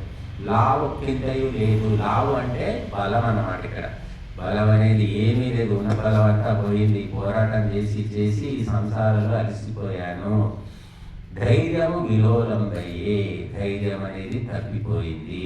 ప్రాణంబులున్ తావులు తప్పెను, ప్రాణశక్తి అనేవి అది తమ నిలవు తప్పిపోయింది, ప్రాణాలు నశించాయి. మూర్ఛ వస్తుంది, స్పృహ తప్పిపోతున్నాను. తనువుండస్యం, శరీరం అలసిపోయింది. శ్రమం అయ్యాడు, ఎంతో శ్రమ కలుగుతూ ఉంది. దేవుడా నువ్వే తప్ప ఇతఃపరంబు ఎరుగా, ఇంతకు మించి నాకెవరు దిక్కులేరు. మన్నింపంతగు దీనునిన్ అంటున్నా, నేను దీనుడిని, నన్ను రక్షించు అని వేడుకుంటాడు ఆ గజేంద్రుడు. అట్లాగా సంసార సాగరంలో కూడా నాకు అంతా తెలుసు, నేను చేస్తాను, చాలా తెలివి ఉంది, నాకు వాడున్నాడు, మామున్నాడు, బావున్నాడు, బావమరుదున్నాడు, ఇలా అన్ని లెక్కలు వేసుకుంటారు. అన్నీ ఒక్కొక్కటి పేక వేళలాగా కూలిపోయినప్పుడు అప్పుడు ఇక దేవుడా నువ్వే దిక్కు అంటాడు. కానీ మరి అప్పుడు రక్షణ దొరుకుతుందా లేదా అనేది మనం చెప్పలేం. కాబట్టి మనం అందుకోసమే ఇవన్నిటికంటే ముందే జాగ్రత్త పడితే సరిపోతుంది కదా. పరీక్ష రోజు నువ్వు పుస్తకాలు పెట్టుకొని కాపీ కొట్టి రాసి పాస్ అవుతావా? పట్టుబడితే ఏమవుతుంది నీ జీవితం? పాస్ అవుతాం అనుకున్నాం, కాపీ కొట్టి పాస్ అయిపోతాం. పాస్ అయిపోయిన తర్వాత వాడు ఏదో ఎగ్జాము, ఏదో ఒక ఉద్యోగం వెళ్తావు, అక్కడ ఇంటర్వ్యూ చేస్తాడు, ప్రశ్నలు అడిగితే నీ మొహానికి పుస్తకం వినడు, చదవలేదు, ఏం జవాబులు చెప్తావు? ఎగ్జామ్ ఉంటుంది, ఎంట్రన్స్ ఎగ్జామ్లు, ఆ ఎగ్జామ్లో ఏం రాస్తావు అంటే ఒక చోట మనం గట్టెక్కినా ఎక్కడో ఒక చోట పట్టుబడతాం. అలాగా భగవంతుడు అంటే అందరికీ ఏమైపోయిందంటే పోతూ పోతా గుడి కనబడి చెప్పలు వాయించుకొని కొంచెం చెప్పలు వాయించుకొని చెప్పులు ఇచ్చేసి ఇట్లా మనసులో ఇట్లా ఒక్క నిమిషం ఇట్లా నిలబడితే, ఒక్క నిమిషం కూడా కాదండి, ఒక 10 సెకండ్ అయిపోయి దేవుడికి నాకు ఇంకేం పని లేదు అంతే.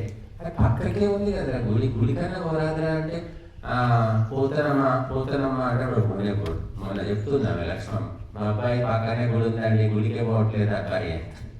అట్లాగా దేవుడు అంటే ఏదో ఎక్కడ పని లేకపోతే గతి లేకపోతే పోవడం అంతే తప్ప ప్రత్యేకంగా వెళ్ళి అక్కడ కూర్చొని జపమో తపమో ధ్యానమో చేద్దాము అనే ఆలోచన హిందూ సమాజంలో అసలే లేకుండా పోయింది. కాబట్టి ఎక్కడా పని లేని వాళ్ళు, బిజినెస్ బాగా జరగట్లేదు, గుళ్ళో పోయి కూర్చోంటుంది భార్య. బిజినెస్ అవుతుందండి, ఎంతమంది వస్తున్నారు, మీరు వదిలేసి గుడికి పోతామంటారు ఏంటండి? అయ్యో శనివారం గుడికి పోవాలి కదా, శనివారం అయితే ఉందండి, ఇంతమంది కస్టమర్లు వచ్చి కూర్చున్నారు, మీరు వదిలేసి పోతారా, నష్టం రాదా అంటారు. అదే నష్టం వస్తే అప్పుడు బాగుంటుంది గుడి. అటువంటి వాతావరణం హిందువుల్లోనే ఉంది. కాబట్టి మనం మొదటి నుంచి కూడా భగవత్ చింతన, భక్తి ఒక పద్ధతి ప్రకారం ఉంటే ఎందుకు వస్తాయి కష్టాలు, ఎందుకు వస్తాయి బాధలు? కాబట్టి మనము అందుకోసమే నిత్య అనుష్ఠానము అని చెప్పారు. నిత్యానుష్ఠానం అంటే నువ్వు రోజు పొద్దున లేస్తున్నావు, స్నానం చేస్తున్నావు, ముఖం కడుక్కుంటున్నావు, కాలకృత్యాలు తీర్చుకుంటున్నావు, బట్టలు వేసుకుంటున్నావు, తింటున్నావు, ఒక పద్ధతిగా చేసుకుంటున్నావు కదా, క్రమశిక్షణతో. దేనికి ఎంత సమయం ఇవ్వాలో ఇస్తున్నావు కదా. మరి నీ ఆత్మచింతన కోసం ఎందుకు టైం కేటాయించడం లేదు? దానికి మాత్రం సమయం లేదండి. అన్నిటికీ సమయం ఉంటుంది. సొల్లు కబులు చెప్పడానికి, ఊరంతా తిరగడానికి, పనికి వాళ్ళ పెళ్లిళ్ళు, పేరెంటాలు, సావులు, తద్దినాలు అన్నిటికి పోతాడు. కొంచెం చదవయ్యా, వినవయ్యా, ధ్యానం ఏదో ఒకటి చెయ్యి అంటే మాత్రం టైం లేదు అంటారు చాలా మంది. ఏదో ఒకటి చేయండి. మీరు ధ్యానమే చేస్తారా, పారాయణం చేస్తారా, పూజ చేస్తారా, యజ్ఞం చేస్తారా, ఏదో ఒకటి చేయండి. ఒక 10 నిమిషాలు, అరగంట నిత్యం అనమాట. ఏదో ఒక్కరోజు కాదండి, అమావాస్య రోజు, ఏకాదశి రోజు, శనివారం అట్లా కాదు. ఒక్క శనివారమే తిను, మరి శనివారం తిను. కానీ ప్రతిరోజు 3 పూటలు తినడము, మధ్యలో కాఫీలు టీలు తాగడము, మళ్ళీ స్నాక్స్ అనుకుంటూ పల్లీలు, బఠానీలు, చెగోడీలు, చిప్స్, గప్స్, చెత్త తిని మొత్తం మరి బుర్ర కూడా పాడు చేసుకోవడం. కాబట్టి నిత్య కర్మ చేస్తూ ఉండాలి, ఎప్పుడో ఒకసారి చేసేది కాదు. కాబట్టి ఎంతసేపు చేస్తామో 10 నిమిషాలు, 15 నిమిషాలు, శ్రద్ధ ఉంటే అరగంట చేసుకో, గంట చేసుకో. కనీసం మినిమం ఒక 15 నిమిషాల సమయం ఎంతమంది ఇస్తున్నారు చెప్పండి. నేను ఒకప్పుడు చూసేవాడిని, గృహస్థులు ప్రతి ఒక్కరు కూడా ప్రతిరోజు దీపం వెలిగించేవాడు. ఏదో ఒక నూనె, పాపం వాళ్ళకు అప్పుడు పేదరికం, ఏదో నూనె వెలిగి. ఇప్పుడు అన్నీ ఉన్నా కూడా దీపం పెట్టే దిక్కు కూడా లేదు. ఇంట్లో దీపం కూడా వెలిగించారు. ఏదో శనివారం వెలిగిస్తారు కొంతమంది పుణ్యాత్ములు, ఇంకొకరు అయితే దీపం లేదు, ఏమీ లేదు, ఆ కరెంట్ దీపాలు పెడుతున్నారు, టిక్కు వెలుగుతూ ఉంటాయి. 24 గంటలు అవి మెరుస్తూ ఉంటాయి కరెంట్ దీపాలు. దాంతో ఏమొస్తుంది? కాబట్టి నిత్యానుష్ఠానము అనేది హిందువుల్లో 0 అయిపోయి రోజు 3 పూటలు వండుకొని తింటున్నాం. చాలా కాకపోతే హోటల్ నుంచి తెప్పించుకుంటున్నాం. చదవడం కాకపోతే ఫోన్లో ఉంటాయి భక్తి గీతాలు, శ్లోకాలు, భగవద్గీత అన్ని ఫోన్లో ఉంటాయి కదా. ఫోన్ పక్కన పెట్టుకొని కళ్ళు మూసుకొని వినొచ్చు కదా. ఇంత అవకాశం వచ్చింది. గతంలో మన తాతలు తండ్రులకు ఇటువంటి అవకాశం లేదు. వాళ్ళు అసలు వాళ్ళ టైమే దొరకపోయేది. అసలు నిజంగా వాళ్ళకి దొరకపోయేది. ఎద్దులాగా పనిచేసేవాళ్ళు, గాడిదలాగా కష్టపడేవాళ్ళు. అసలు వాళ్ళ జీవితాలు ఏంటి, ఎంత భయంకరంగా. మనకి ఈనాడు ఎంతో సమయం, యంత్రాలు వచ్చాయి, వాహనాలు వచ్చాయి, పరికరాలు వచ్చాయి, ఎంత సమయం మిగులుతుందో అసలు.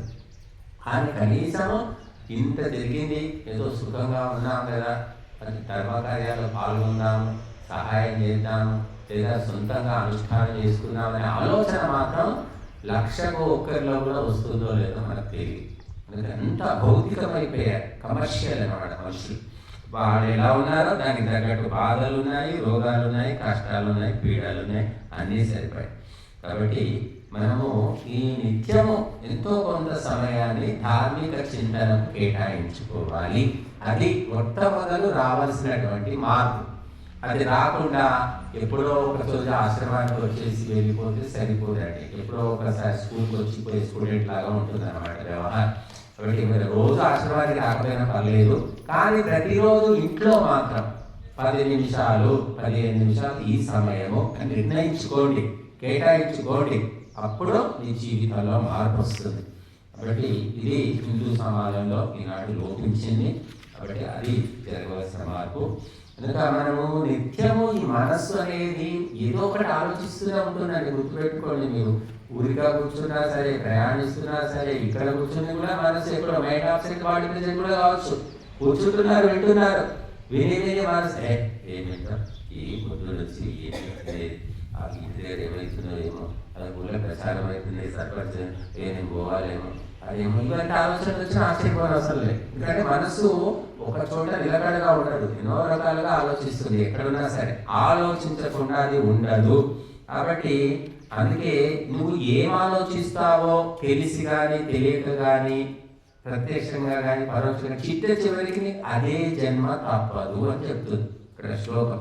యం యం వాపి స్మరన్ భావం త్యజత్యంతే కలేవరం తం తమేవైతి కౌంతేయ సదా తద్భావ భావితః. 24 గంటలు జీవితం అంతా నువ్వు ఎక్కువ మొత్తం ఏ విషయాన్ని గురించి ఆలోచించావో అదే జన్మ నీకు ఫిక్స్. నేను ఎవ్వరు కూడా ఈ జన్మ భగవంతుడు ఇస్తున్నాడంటే ఆయన సొంతంగా ఇవ్వట్లేదండి. మనము ఈ మెదడులో ఏ ఆలోచనలు పోగు చేసుకున్నామో దాన్ని బట్టి జన్మ ఇస్తాడు. బట్టి అవసరం ఉన్నా లేకపోయినా లౌకిక విషయాల గురించి ఎప్పుడూ ఆలోచించే వాళ్లకు అటువంటి జన్మ మాత్రం తప్పదు. కాబట్టి మనము భగవంతుని చింతన చేయడం వల్ల తక్షణమే మనకు లాభం ఏమి కనిపించదు, కానీ క్రమక్రమంగా మార్పు అనేది కనిపిస్తుంది. కాబట్టి తమేవైతి కౌంతేయ, ఆయా తత్వాలను వాళ్ళు పొందుతారు. కొందరు ఎప్పుడు చూసినా రాజకీయాలు ఆలోచిస్తుంటారు, రాజకీయాల తీర్పులు చెప్తుంటారు, ముచ్చట్లు చెప్తుంటారు. రాజకీయమే వాడు రోజు చేస్తే రాజకీయం. ఇంకొకడు ఉంటాడు ఎప్పుడు చూసినా డబ్బు విషయాలే ఆలోచిస్తాడు. ఇంకొకడు ఉంటాడు వాడి మీద వేడి మీద చాడీ చెప్పడం, తీర్పులు చెప్పడం, ఇదే పని. ఇంకొకడు ఉంటాడు సినిమా ముచ్చట్లు కావాలి, సినిమాలే చెప్తుంటాడు. ఇంకొకటి ఇంకేదో, మీరు ఎప్పుడు అదే ఉంటుంది అన్నమాట మ్యాటర్. వాళ్ళకి ఏమిటి గతి అంటే వాడు చచ్చేటప్పుడు కూడా అదే స్మృతి కలిగి వాడికి అదే జన్మ వస్తుంది అని చెప్తుంది. కాబట్టి మనము ఎంతో కొంత 24 గంటలు కాకపోయినా కొంత సమయాన్ని మనము కేటాయించుకొని మన జీవితంలో మార్పు తెచ్చుకోవడానికి ప్రయత్నం చేయాలి. అది తప్పకుండా మార్పు వస్తుంది కూడా. తర్వాత అభ్యాస యోగ యుక్తేన చేతసా నాన్యగామిన పరమం పురుషం దివ్యం యాతి పార్థాను చింతయన్ అంటున్నాడు. కాబట్టి అభ్యాసం అంటే నిత్యము చేస్తూ పోవడం అన్నమాట. చేస్తూ యోగయుక్తేన, దానితో పాటు యోగముతో యుక్తమైన అభ్యాసం. చేతస అంటే మనస్సు, నా అన్యగామిన ఇతర విషయాల పట్ల ఆసక్తి లేకుండా కేవలము దైవతత్వం. సామాన్యంగా అందరూ చెప్పేది, స్వామీజీ మేము ధ్యానం చేస్తామని కూర్చుంటారు, స్వామీజీ మీరు చెప్పారు కదా ఓంకార ధ్యానం మంచిదని. కూర్చుంటే అన్నీ ఏమో ఆలోచనలు వస్తున్నాయి స్వామీజీ, మామూలు టైంలో అట్లా రావట్లేదు, కానీ ధ్యానం అనేది కూర్చోగానే ఆలోచనలు వస్తున్నాయంట. ఎన్ని రోజులు వచ్చాయమ్మా, 2 రోజులు కూర్చున్నాడు అంటే ఒక 2 రోజులు కూర్చున్నాడు, భయంకరంగా వస్తున్నాయి ఆలోచనలు, మానేస్తాను. 2 రోజులు కాదమ్మా, 2 నెలలు కూర్చో, అప్పుడు నీ పిచ్చి ఆలోచనలన్నీ తగ్గుతాయి. అప్పటికప్పుడే 1 రోజు 2 రోజుల్లోనే తేలిపోవాలి, ఏదో ఒకటి తేలిపోవాలి. ఇలాంటి ఆలోచనలు చేస్తారు. ఎందుకంటే గజిబిజి గందరగోళమైన మనస్సు నిలకడ కావాలి అంటే టైం పడుతుంది. కాబట్టి మెల్లిమెల్లిగా నువ్వు రోజు ఒక టైంలో కూర్చో, నీకు ఇష్టం ఉన్నా లేకపోయినా, మనసు ఎలా ఉన్నా సరే, ఎక్కడికి పోయినా సరే నువ్వైతే కూర్చో కదలకుండా ప్రదేశాల్లో. క్రమక్రమంగా 15 రోజులు, నెల రోజులు, 2 నెలలు నీ మనసు ఒక దారికి వస్తుంది, చింతన ధ్యానము చేయగలుగుతాం. కానీ మనము ధ్యానం అనేసరికి ఇప్పటికిప్పుడే రావాలి అనుకుంటారు. ఇంకా ఏదైనా సరే డిప్లొమా కోర్సు సంవత్సరం ట్రైనింగ్ చేసుకో, MBBS 4-5 ఏళ్ళు ట్రైనింగ్, 1,50,000 1,70,000 కట్టి MBBS ట్రైనింగ్ చేస్తున్నారు. 5 ఏళ్ళు ఉంటుంది. నువ్వు ధ్యానంలో పైసా ఖర్చు లేదు. పైసా ఖర్చు లేని దానికి ఎవరికి శ్రద్ధ లేదు. కాబట్టి వాడు 2 రోజులు ఇలా కూర్చునేసరికి 5 నిమిషాలు కూడా కూర్చుంటే నాకు రాదండి, కష్టమండి అని చెప్పేసి వాడు. కాబట్టి మనం ఏం ప్రయత్నం చేస్తున్నాము, ఏం డబ్బు ఖర్చు పెడుతున్నాము, ఏం చేస్తున్నామని మనకు మనస్సు నిలకడగా ఉండడానికి. కాబట్టి మనిషి ప్రయత్నం చేస్తే సాధ్యమవుతుంది. మనం చూస్తూ ఉంటాం. చిన్నప్పుడు నేను చూశాను, ఈ 90 వాళ్ళని వచ్చేవాళ్ళు. వాళ్ళు వచ్చి ఎన్ని ఫీట్లు, సర్కస్ ఫీట్లు అన్నీ చేసేవాళ్ళు. భయంకరమైన పనులు అవి మనం చేయలేము అసలు. వాళ్ళు ఎలా చేసేవారు మరి అంటే వాళ్ళ జన్మ అంటే వాళ్ళ తాత పనుల నుంచి అదే పనులు అలవాటు ఉండడమో, చిన్నప్పటి నుంచి ట్రైనింగ్ ఇవ్వడమో కారణం కావచ్చు. తాడు మీద చిన్న పాప, 7 ఏళ్ల పాప కర్ర పట్టుకొని తాడు మీద ఆ చివరి నుంచి ఈ చివరికి నడుస్తుంది. చూశాను నేను. ఇంకొక అమ్మాయి ఏమో జుట్టును జుట్టుతోటి తాడుకు ముడేసి ఆ తాడును రాతికి కట్టి ఆ 50-100 కిలోలు ఉండొచ్చు ఆ రాయి, బరువుని అంత రాయిని జుట్టుతోటి లేపింది. ఇలాంటివన్నీ చేస్తున్నారు వాళ్ళు. ఎలా చేస్తున్నారంటే అది ప్రాక్టీస్, చిన్నప్పటి నుంచి ప్రాక్టీస్ చేయడం, వాళ్ళ తాతతండ్రుల నుంచి జెనెటికల్గా కూడా లక్షణాలు వస్తాయి. బట్ ఈ సాధనమున పనులు సమకూరు ధరలో. అందుకే అభ్యాస యోగయుక్తేనా అన్నాడు. ఇంకా మన ఈ మధ్య యోగా అని యోగా పిచ్చి వచ్చేసింది. ఆ యోగా ఏంటంటే అక్కడ హాలు, మందిరము, ఎక్కడ ప్లేస్ ఉంటుంది అక్కడ పోతారు, 1 గంట సేపు 1/2 గంట సేపు యోగా చేస్తారు. ఇంటికి వచ్చిన తర్వాత యోగా లేదు, ఏమీ లేదు. ఇక్కడ మన దగ్గర కూడా రాజిరెడ్డి గారు యోగా నేర్పిద్దాము, ఇది యోగా కేంద్రం అనే పెట్టాం కదా అని మొదట్లో 6 నెలలు పాపం ప్రయత్నం చేశారు. వచ్చారు ఒక 10-15 మంది. మెల్లిమెల్లిగా ఒక్కొక్కరు లాస్ట్ ఎవరు మిగిలారంటే రాజిరెడ్డి గారు మిగిలి. ఇక నేను ఒక్కడిని ఇక్కడికి వచ్చి చేసుకునేదేమో, ఇంటి దగ్గర చేసుకుంటున్నాను. అంటే యోగా చేస్తే ఎప్పటికప్పుడు ఏమీ రాదు. కొంతమంది ఆరోగ్యం బాగుపడింది, ఆరోగ్యం బాగుపడ్డాక మళ్ళీ ఎందుకు యోగా అవసరమా అని వాడు మానేసుకుంటారు. నిరంతరం చేసేవాళ్ళు చాలా తక్కువ. యజ్ఞం కూడా అంతే. యజ్ఞం చేస్తూ ఉంటే ఏమొస్తుందంటే వచ్చేదే వస్తుంది. అది సూక్ష్మ బుద్ధులకు తెలుస్తుంది, వేరే వాడికి తెలియదు. కాబట్టి ఏముంది ఆశ్రమము, ఆ యోగాశ్రమం ఎప్పుడు చూసినా యజ్ఞాలు, స్వాహ ఏముండదు అక్కడ, ఏముండదు. ఉత్త హోమం చేస్తుంటారు వాళ్ళు, అంతే అని చెప్తారు. అంతే, వాడికి ఏదో మొత్తం తెలిసిపోయినాడు. కాబట్టి ఈ స్థూల బుద్ధులు, లౌకిక బుద్ధులకు ఏమిటంటే ఇంతే, ఏముండదు అక్కడ. అంతే స్వాహ అంటారు, హోమం చేస్తారు. ఆ 2 స్వాములు ఉంటారు, వాళ్ళు ఏం పని చేయరండి, ఉత్త స్వాహ అని హోమం చేస్తారు. వేస్ట్, వాళ్ళకి ఇంత పెద్ద ఆశ్రమం ఇచ్చారు, వేస్ట్. 2 ఉంటారు వాళ్ళు. ఇట్లా కూడా అనుకునే వాళ్ళు ఉన్నారట. ఎందుకంటే మనకు నచ్చకపోతే, మనకు తెలియకపోతే ఏదో ఒకటి మీద వేయాలి. ఇది మనిషి యొక్క మనస్తత్వం. కనుక మనము అభ్యాస యోగయుక్తేన చేతస నాణ్యగామిన. భగవత్ చింతన అనగానే మనకి ఎక్కడెక్కడవన్నీ ముసురుకుంటాయి. ఇప్పుడు అది ఆ ముసురుకోకుండా ఏకతత్వాభ్యాసం చేయాలి. ఓం అనగానే సచ్చిదానంద స్వరూపుడు, నిరాకారుడు, సర్వశక్తిమంతుడు, న్యాయకారి, దయాళువు, అజనుడు, అనాది అనంతుడు, దీర్ఘకారుడు, సర్వాధారుడు, సర్వేశ్వరుడు, సర్వాంతర్యామి, అజరుడు, అమరుడు, అభయుడు, నిత్యుడు, పవిత్రుడు, సృష్టికర్త, సమస్త బ్రహ్మాండ నేత అని భగవంతుడు అనేది గుర్తుకు రావాలి. ఓం అనగానే పిల్లి వచ్చిందా, వస్తే బాగా అవుతుంది, ముద్ద పెట్టినా లేదా, పిల్లి గుర్తుకు వస్తుంది. ఓం అనగానే పిల్లి. మళ్ళీ ఒకసారి ఓం అనగానే మరి వాకిలి తలుపు వేసానా లేదా, ఇలాగ అన్ని లౌకిక విషయాలు వస్తుంటాయి. కానీ క్రమక్రమంగా మనం సాధన చేస్తున్న కొద్దీ తరిగిపోతాయి. చూడండి, చిన్న పిల్లలకు మనం స్కూల్లో చేర్చినప్పుడు బలపం కూడా పట్టుకోవడం రాదు వాడికి. మనమే వాడి చెయ్యి పట్టుకొని బలపం పట్టించి ఆ అక్షరాలు దిద్దిస్తాం. అలా పట్టుకోగా మెల్లిగా బలపం పట్టు వస్తుంది. వచ్చిన తర్వాత దిద్దుతూ అక్షరాలు నేర్చుకుంటాడు, గుణితాలు నేర్చుకుంటాడు, దీర్ఘాలు నేర్చుకుంటాడు, ఒత్తులు నేర్చుకుంటాడు, పదాలు, వాక్యాలు, పుస్తకాలు చదివేస్తాడు. ఎన్ని ఏళ్ళు పడుతుంది సమయం, కానీ జరుగుతుంది కదా, పరిణామం, మార్పు అయితే కలుగుతుంది. మనం ఏం సాధన చేసామని మన మొహానికి ఏమీ లేదు. ఒక 6 గంటల సేపు 10 నిమిషాలు కూడా కూర్చోలేకపోతారు. కనుక మనసు ఎన్ని రకాలుగా పోయినప్పటికీ కూడా కదలకుండా కూర్చో. ఒక స్థానము, ఒక సమయము, దాన్ని నిర్ధారణ చేసుకోవాలని చెప్పారు. కనుక మనిషి ఈ కంటికి కనబడనిది, అప్పటికప్పుడే కనిపించే లాభం లేని దాని గురించి సాధన చేయడం చాలా కష్టమండి. పలానా చోట పని చేసాం, గంట సేపు పని చేస్తే 500 ఇస్తారు. పరిగెత్తారు అందరూ కూడా. గంట సేపు భజన చేస్తే 500 ఇస్తారట స్వామి అంటే అందరూ వచ్చి కూర్చుంటారు. గంట సేపు భజన చేయకపోయినా సరే భజనలో పాల్గొన్న చాలా 500 ఇస్తారట స్వామి అంటే అందరూ వస్తారు. ఎందుకంటే కంటికి కనబడుతుంది, ఇప్పటి లాభం కనిపిస్తుంది. ధ్యానం చేస్తే ఏమొస్తుంది, యజ్ఞం చేస్తే ఏమొస్తుంది, యోగా చేస్తే ఏమొస్తుంది, ఇవన్నీ ఏమొస్తున్నాయంటే అది సూక్ష్మ రూపంలో వస్తాయి. కాకపోతే తెలుసుకోవడానికి చాలా తెలివి కావాలి, ఓపిక కావాలి. అది లేదు కాబట్టి ఏమీ రాదు, టైం వేస్ట్ అనుకుంటాడు మనిషి.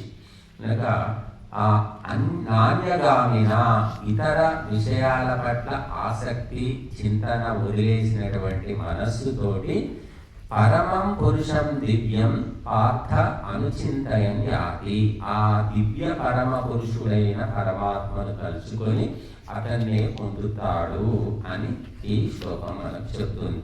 కనుక మళ్ళీ ఇదే విషయము చాలాసార్లు చెప్పారు. ప్రయాణకాలే మనసాచలేన భక్త్యా యుక్తో యోగబలేన చైవ భ్రువోర్मध्ये ప్రాణమావేశ్య సమ్యక్ కృతం పరం పురుషముపైతి దివ్యం. ప్రయాణకాలం అంటే అంత్యకాలం అన్నమాట. ప్రయాణంలో పోయే కాలం దగ్గర పడిందిరా, మూలుగుతున్నాడు, వీడు తినడం లేదు, తాగడం లేదు, గొంతులో ఏది పోసినా బయటకు వస్తుంది, ఇక పోయే కాలం దగ్గర పడింది అని గుర్తుపడతారు. పిలిచి వస్తున్నాడు, భార్య అంటే పిలిచి చూపు చూస్తున్నాడు. భార్య కొడుకు అంటే ఇంతకుముందు నా కొడుకు రాకుండా నా కొడుకు అంటే కూడా గుర్తుపట్టలేకపోతున్నాడు, పిలిచి చూపులు చూస్తున్నాడు. అయ్యా వీడికి పోయే కాలం దగ్గర పడింది, తులసి నీళ్ళు తెచ్చి నోట్లో పోయండి అని. లేకపోతే కొంతమంది చచ్చిపోతే ఇంట్లో చచ్చిపోతే నష్టం అండి, అది అపశకునం, బయట పెట్టేయండి అంట. ఇంకా ప్రాణమే పోతే బయట ఎక్కడ పెడతారయ్యా, ఉండాలి కాసేపు ఉండాలి. ఇంత ఇష్టపడి కట్టుకున్నాడు, ₹1,00,00,000 పెట్టిళ్ళు, అప్పుడే ప్రాణం పోతే పెట్టాడు. ఇంట్లో ప్రాణం పోవద్దండి, చాలా చెడు జరుగుతుంది, మంచిది కాదు, నాకు ఫలానా సిద్ధాంతి చెప్పాడు, పురోహితుడు ఇంకొకటి అంటుంటాడు. తీద్దామా వద్దా, ఉంచుతామా వద్దా అని వీళ్ళు సంశయంలో ఉంటారు. కాబట్టి ఈ ప్రయాణ కాలం, అంత్యకాలం అనేది వచ్చినప్పుడు మనస్సు అనేది ఎలా ఉంటుంది అనేది ఎవరు కూడా చెప్పాలి. అందుకే ఆ నరసింహ శతకంలో చెప్తాడు, తనుగులో ప్రాణముల్ తరలిపోయడి వేళ నీ స్వరూపమును ధ్యానించునతడు నిమిష మాత్రములోన నిన్ను చేరును గాని యముని చేతికి చిక్కి శ్రమల పడడు అన్నారు. బట్టి ఆ పోయే సమయంలో కూడా భగవంతుని చింతన చేస్తే యమబాధ అనేది ఉండదు, మృత్యు బాధ ఉండదు.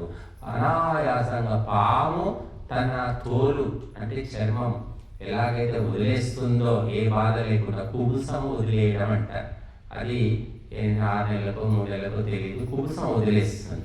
అది దూరం నుంచి చూస్తే పాములాగే కనిపిస్తుంది, కానీ ఏ బాధ ఉండదు అనమాట. తనకు తానే కుబుసం విడిపోతుంది. ఆ విధంగా శరీరాన్ని కూడా ఎటువంటి బాధ లేకుండా వదిలిపెడతారట మరి పుణ్యాత్ములు. ఇంకా ప్రయాణ కాలంలో పరమాత్మ గుర్తుకు రావడం అనేది చాలా కష్టం. కానీ మహర్షి దయానంద సరస్వతి అది సాధించాడు. ఆయన చనిపోవడానికి ముహూర్తం పెట్టుకున్నాడు. అమావాస్య, ఆశ్వయుజ అమావాస్య అంటే దీపావళి రోజు అందరూ దీపాలు పెట్టుకుంటున్నారు. కానీ ఆయన ప్రాణదీపాన్ని భగవంతునిలో లీనం చేయడానికి ఆ రోజు ముహూర్తం పెట్టుకొని, ఆయనకు ఎంతో అనారోగ్యం, విషాహారం పెడితే ఒళ్ళంతా పుళ్ళైపోయాయి, విరేచనాలు అయిపోయాయి, నానా బాధలు, విషం ఒళ్ళంతా నిండిపోయింది. ఇంకా ఈ శరీరంతో బతకడం కష్టము, ఈ శరీరం వదిలిపెట్టేయాల్సిందే అని నిర్ణయించుకున్నాడు. ఎందుకు విషాహారం పెట్టారంటే, నువ్వు నీతులు ఎందుకు చెప్తున్నావు, న్యాయం ఎందుకు చెప్తున్నావు, ధర్మం ఎందుకు చెప్తున్నావు, సత్యం ఎందుకు చెప్తున్నావు, మా దుకాణాలన్నీ మూతపడతాయి, మా వ్యాపారాలన్నీ మూతపడతాయి అని చెప్పేసి అందరూ కూడా కోపించి, చెడ్డవాళ్ళకి ఇంకా అదే ఉంటుంది కదా, దుర్మార్గులంతా ఆయన విషాహారం వల్ల ఆయన మొత్తం శరీరం పాడైపోయింది. ఎన్నో వైద్యం చేశారు, మందులు తిన్నారు, ఆయుర్వేదము, ఇంగ్లీష్ మందులు ఎన్ని తిన్నా ఆ శరీరం బాగుపడలేదు. ఇక్కడ నిర్ణయించుకున్నాడు, ఈ శరీరము బాగుపడదు, ఇక్కడ దీన్ని వదిలిపెట్టేసి మనం పరమాత్మను చెందాలి అని ఆ దీపావళి రోజు ముహూర్తం పెట్టుకొని చక్కగా చుట్టూ గడ్డము అన్నీ తీసేసి, మంగళవాడు వచ్చాడు, అన్నీ తీసేశారు, స్నానం చేసుకున్నాడు, ఉతికిన బట్టలు కొత్త బట్టలు వేసుకున్నాడు. దీపావళి సాయంకాలం 6 గంటల సమయం ఆయన శరీరం వదిలిపెట్టాలని అనుకున్నాడు. అందరికీ చెప్పాడు. వచ్చారు అందరూ, స్వామీజీకి ఆరోగ్యం బాగాలేదట, మరి ఏం కానీ ఎంతోమంది శిష్యులు అక్కడే ఉన్నారు, నెలల తరబడి కాపలా కాస్తున్నారు, సేవలు చేస్తున్నారు. అందరినీ కూర్చోండి అని చెప్పాడు. కూర్చొని చెప్పి ఆ పీట మీద మంచం మీద లేచి కూర్చున్నాడు. అప్పటిదాకా ఆయన లేవడం కూడా చేత కాకపోలేదు, ఎందుకంటే అనారోగ్యం. అలాంటిది మొత్తం శక్తిని కూడా తీసుకొని లేచి ఇలా కూర్చున్నాడు. కూర్చొని ఓం విశ్వాని దేవ సవి అని మొత్తం 8 మంత్రాలు చదివేశారు. అది భగవాన్ తేరీ ఇచ్చా పూర్ణ హో తూనే అచ్చి లీలా కియా అని 2 వాక్యాలు చెప్పి శరీరం వదిలిపెట్టేసి అందరూ చూస్తున్నాయి. గురుదత్ విద్యార్థి అనే ఒక నాస్తికుడు, విద్వాంసుడు, ఆయన నాస్తికుడు, దేవుడు లేడని నమ్మేవాడు. అటువంటి వ్యక్తి చివరి క్షణంలో ఒక మనిషి చావును కూడా ఇంత చక్కగా మరి పొందగలుగుతాడా, అనాయాసంగా ఆ భగవంతుని ధ్యానిస్తూ శరీరాన్ని వదిలిపెడతాడా అనేది చూసి ఆశ్చర్యపోయి అతని మనసు మారిపోయి అతను వేద పండితుడైపోయాడు, పుస్తకాలు రాశాడు, వేద భక్తుడయ్యాడు, గురుదత్తు విద్యార్థి. టెర్మినాలజీ ఆఫ్ వేదాస్ అని ఒక ఇంగ్లీష్లో పుస్తకం రాశాడు, ఇప్పటికి కూడా మనకు దొరుకుతుంది. అట్లాగా మహర్షి దయానందుడు పోతూ పోతూ కూడా ఒక నాస్తికుని హృదయాన్ని మార్చేశాడు. కాబట్టి నిజమైన భక్తులు అన్ని శరీరము, ఇంద్రియాలు, మనస్సు అన్నిటికీ వశమై ఉంటాయి. అతని దేనికి బానిసగా ఉండడు. అంటే మహర్షి దయానందుడు నిరూపించాడు. కనుక మనమందరం కూడా ఎంతో కొంత సాధన ధర్మకార్యాలు చేస్తూ ఉంటే చావు అనేది అంత భయపడేది కాదు. చావు తన యొక్క ఆ మృత్యుదేవత భయంకర రూపాన్ని చూపించదట. ఎవరైతే సజ్జనులు ఉన్నారో వాళ్లకు సౌమ్యమైన రూపాన్ని చూపిస్తున్నాడు. ఇక పాపాత్ములు, నీచులు, భ్రష్టులకు ఆ మృత్యుదేవత భయంకర రూపం ధరించి వస్తుందట. వాడు కక్కుకోవడము, ముక్కులోంచి ఏదో కారిపోవడము, చెవిలోంచి రక్తం రావడము, మలమూత్రాలు విసర్జించడము, కాళ్ళు చేతులు కొంకర్లు పోవడము, ఇలా చచ్చిపోయే ముందు నానా రకాల బాధలు పడి వాడు చచ్చిపోతాడు. ఎంతో తొందరగా ప్రాణం పోదు. కాబట్టి మనం మొదటి నుంచి కూడా క్రమశిక్షణగా కేవలం తిండి కోసమైనా బతకడం, ఇది పశు ధర్మము అని చెప్పారు. ఇప్పుడు ఎంత అవసరమో అంతే తిను, ఎప్పుడు తినాలో అప్పుడే తిను, ఎక్కడ తినాలో అక్కడే తిను. మరీ కక్కుర్తిలాగా, సరే చిన్నపిల్లలు అంటే కక్కుర్తి పడ్డారు, 20 ఏళ్ళు, 30 ఏళ్ళు, 70 ఏళ్ళకి వచ్చా ఇంకా కక్కుర్తి ఎందుకు? ఇంకా తిని ఏం సాధిస్తావు? అది తెలుసుకోవట్లేదు, ఇంకా తినడం. మనవాడి కంటే ముందు పోయి తాత తింటూ ఉంటాడు, మనవాడి కంటే ఎక్కువ తింటుంటాడు. ఇలాంటి వాళ్ళు ఎందుకంటే ఆలోచించడం లేదు, వాళ్ళు జీవితాన్ని బాగు చేసుకుందాము, ఇది మంచి అలవాటు కాదని తెలుసుకోవట్లేదు. తిండిలోనే ఆనందం. చాలా మందికి తిండే, అక్కడే వాళ్ళ జీవితాలంతా అంకితం. కాబట్టి మహర్షి దయానందుడు మరి భగవంతుని యొక్క నిజమైన భక్తుడిగా ఆయన జీవితాన్ని మలుచుకొని లోక కళ్యాణం చేసి ఆ విధంగా శరీరం వదిలిపెట్టేశాడు. ప్రత్యక్ష నిదర్శనం. కాబట్టి మనమందరం కూడా మరి ప్రయాణకాలే, ఆ పోయే కాలం తప్పదు. కాబట్టి దానికంటే ముందు ఉన్న జీవితంలో మనం చేసుకున్న దాన్ని బట్టి మనకు ఉంటుంది. కొంతమంది చెప్తూ ఉంటారు, మనం ఆహారం తింటాం, తిన్నప్పుడు అన్నము, పప్పు, కూర, చారు అన్నీ తింటాం. తిన్న తర్వాత మరి కడుపు నిండా తిన్న తర్వాత లాస్ట్కు తేనుకు వస్తుంది అంటారు. అంటే ఏం తేనుకు వస్తుంది అంటే నువ్వు ఏం తిన్నావో అదే తేనుకు వస్తుంది, అక్కడ అదే వాసన తేనుకుగా వస్తుంది. అట్లాగా నువ్వు ఏం చేశావో, జీవితం అంతా ఏం చేశావో, చచ్చే ముందు అదే తేనుకు వస్తుంది, అదే సంకల్పం వస్తుంది అనమాట. ఆ సంకల్పాన్ని బట్టి జన్మ. పో, నువ్వు ఎద్దు వేయకుట్టు, గాడి వేయకుట్టు, కుక్క వేయకుట్టు. ఎందుకంటే నీ బతుకంతా కుక్క బతుకు బ్రతికావు, అందరి మీద ఏడ్చుకుంటూ మొరుక్కుంటూ బ్రతికావు కాబట్టి కుక్క జన్మ. మరి అవసరం లేకపోయినా సంసారం బరువు మోసుకుంటూ గాడిదలాగా తిరిగావు కాబట్టి గాడిద జన్మ. ఇలాగా భగవంతుడు మనము చేసుకున్న దాన్ని బట్టి ఇస్తాడు తప్ప ప్రత్యేకంగా రాగద్వేషాలతో ఇవ్వడు. కాబట్టి మనం కేవలం మన లక్ష్యం ఏంటి? 25 ఏళ్ళు వచ్చింది, 30 ఏళ్ళు వచ్చింది, నీకు పెళ్లి కాలేదు, 30 ఏళ్ళ వరకు నీకు పెళ్లి కాలేదు, నువ్వు ఒక్కడే, తల్లిదండ్రులు నువ్వు ఒక్కడి. 30 ఏళ్ళ తర్వాత పెళ్లి చేసుకున్నావు, భార్య వచ్చింది, పిల్లలు పుట్టారు. నువ్వు ఏమనుకుంటున్నావు? 30 ఏళ్ళ జీవితం విలువైందో, 30 ఏళ్ళ జీవితానికి విలువ లేదు, గుర్తింపు లేదు. భార్యే జీవితము, పిల్లలే జీవితము, ఈ సంసారమే. అంటే నువ్వు పుట్టినప్పటి నుంచి ఈ సంసారం ఉందా, ఈ భార్య ఉందా? ఎవరు ఆలోచించట్లేదు. చచ్చే వరకు వాళ్ళని పట్టుకుని కూర్చుంటున్నారు. 30 ఏళ్ళు వాళ్ళు లేకుండా బతకగలిగావు కదా, ఇప్పుడెందుకు బతకడం చేత కాదు అంటే అలవాటు పడ్డావు. డ్రగ్స్కి అలవాటు పడ్డట్టు వాళ్ళకి అలవాటు పడ్డావు. వాళ్ళు లేకపోయినా బతికేవు, అంతకంటే హాయిగా బతికావు. ఈ పెళ్లి చేసుకోకుండా బాగుండేది, అప్పుడే మంచిగా ఉండేది హాయిగా అనిపిస్తుంది చాలా మందికి. కానీ అక్కడ బానిసలాగా వాళ్ళకి కట్టుబడి ఉన్నాం. అవసరం లేకపోయినా సరే సంసారం పట్టుకొని పాకులాడే వాళ్ళు 99 మంది ఉన్నారు. సరే, పిల్లలు పెద్దవాళ్ళు అయ్యారు, బుద్ధిమంతులు అయ్యారు, చూసుకోవాలి వ్యాపారం, నువ్వు దీని ఆస్తులు చూసుకోరా, నేనేదో ఆధ్యాత్మికం చూసుకుంటా, లేకపోతే నాకు ఇంకేమైనా తెలియకపోతే నన్ను అడగండి అని వదిలించుకుంటే అది లేదు. వదిలేదు లేదు, చచ్చే వరకు తాళం చేతులు పెట్టుకొని బతికే వాళ్ళు ఉన్నారు. రాజిరెడ్డి గారు 2 పిల్లలకు అప్పచెప్పాడు, చాలా టైం నుంచి వచ్చి ఉంటున్నారు. ఈ రోజున గారు 4 ఏళ్ల నుంచి కూడా ఎంతో సమయం ఇచ్చారు. వారు అనుకుంటే 4 అవేవో ఉన్నాయి సీడ్ ఫ్యాక్టరీలు, ఎక్కడ పోయి కూర్చోవచ్చు. కానీ మనసు ఉంటే మార్గం ఉంటుంది. ఉండాలనుకుంటే ఉంటున్నారు, 4 గంటలు 5 గంటలు ఉంటున్నారు. కనుక మనిషి ఆలోచించాలి. మనము భార్య పిల్లలు లేకుంటే అంతకంటే బాగానే బతికాం. వచ్చారు, చేసుకున్నందుకు కర్తవ్యం చేయాలి. వాళ్ళు పెంచాము, పెద్ద చేశాము, ఉద్యోగాలు వచ్చాయి, వాళ్ళు సెటిల్ అయిపోయాయి. ఇంకెందుకు అక్కడ ఉంటున్నాం అంటే అది అలవాటైపోయింది కదా. అలవాటైంది కాబట్టి వదిలిపెట్టాం. బట్టి ఆ అలవాటును వదిలించుకోవాలంటే సత్సంగము పాల్గొనాలి, దైవతత్వాన్ని తెలుసుకోవాలి. అప్పుడే మన జీవితంలో మార్పు వస్తుంది. ఏది శాశ్వతం కాదు. మరి ఈ భార్య పిల్లలు అందరూ కూడా మనం వద్దనుకున్నా, కావాలనుకున్నా, మన సంకల్పాలను బట్టి, సంస్కారాలను బట్టి తప్పనిసరిగా చూడండి, తప్పనిసరిగా వస్తారు. కొంతమంది నాకు పెళ్లి చేసుకున్నాను, నాకు పెళ్లి ఇష్టం లేదు, పెళ్ళి అవ్వద్దు అంటాడు. తక్కువ రోజు పెళ్లి చేసుకుని వస్తాడు. పెళ్లి వద్దన్నావు కదా, ఇట్లా పెళ్లి చేసుకున్నారు అంటే నేను వద్దని అనుకున్నా, కానీ ఇక తప్పనిసరి పరిస్థితులు అంటాడు. ఇంకోటేమో చేసుకుంటా జరుగుతుంటాడు. ఎన్ని సంబంధాలు, 30 సంబంధాలు అవుతాయి వాటి పెళ్ళేగా జీవితం. అట్లా జరుగుతూ ఉంటుంది. చేసుకుంటా అన్నవాడికల్లా అవుతుందని లేదు, చేసుకోని అన్నవాడికి అవుతుందని లేదు. జరిగేది జరుగుతూ ఉంది.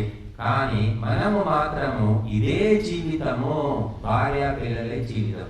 భార్య చావాలి ముందు, లేదా భర్తన ముందు చావాలి. ఎవరో ఒకరైతే ముందు చచ్చిపోతారు కదా, మళ్ళీ ఒంటరి అవుతావు కదా, అప్పుడు ఉంటున్నావు కదా బాగానే. అది వేరండి, అది వేరు. లేకుంటే ఉండడం లేదు. నేను లేకపోతే మా ఆవిడ ఫోన్ చేస్తున్నాండి, సంపదండి అంటారు. అట్లా ఆమె కూడా తీసుకురావా, ఇద్దరు వచ్చి ఆమెకి ఇష్టం లేదండి అంటారు. అంటే ఏదో రకంగా తప్పించుకోవాలని చూస్తూ ఉంటారు. మనిషి సంకల్పం ఉంటే తప్పకుండా జరుగుతుందని శాస్త్రాలు చెప్తున్నాయి. తీవ్రమైన సంకల్పం ఉండాలి, ఉంటే తప్పకుండా అది సిద్ధిస్తుంది. రాజీవ్ గాంధీ ఎవరు?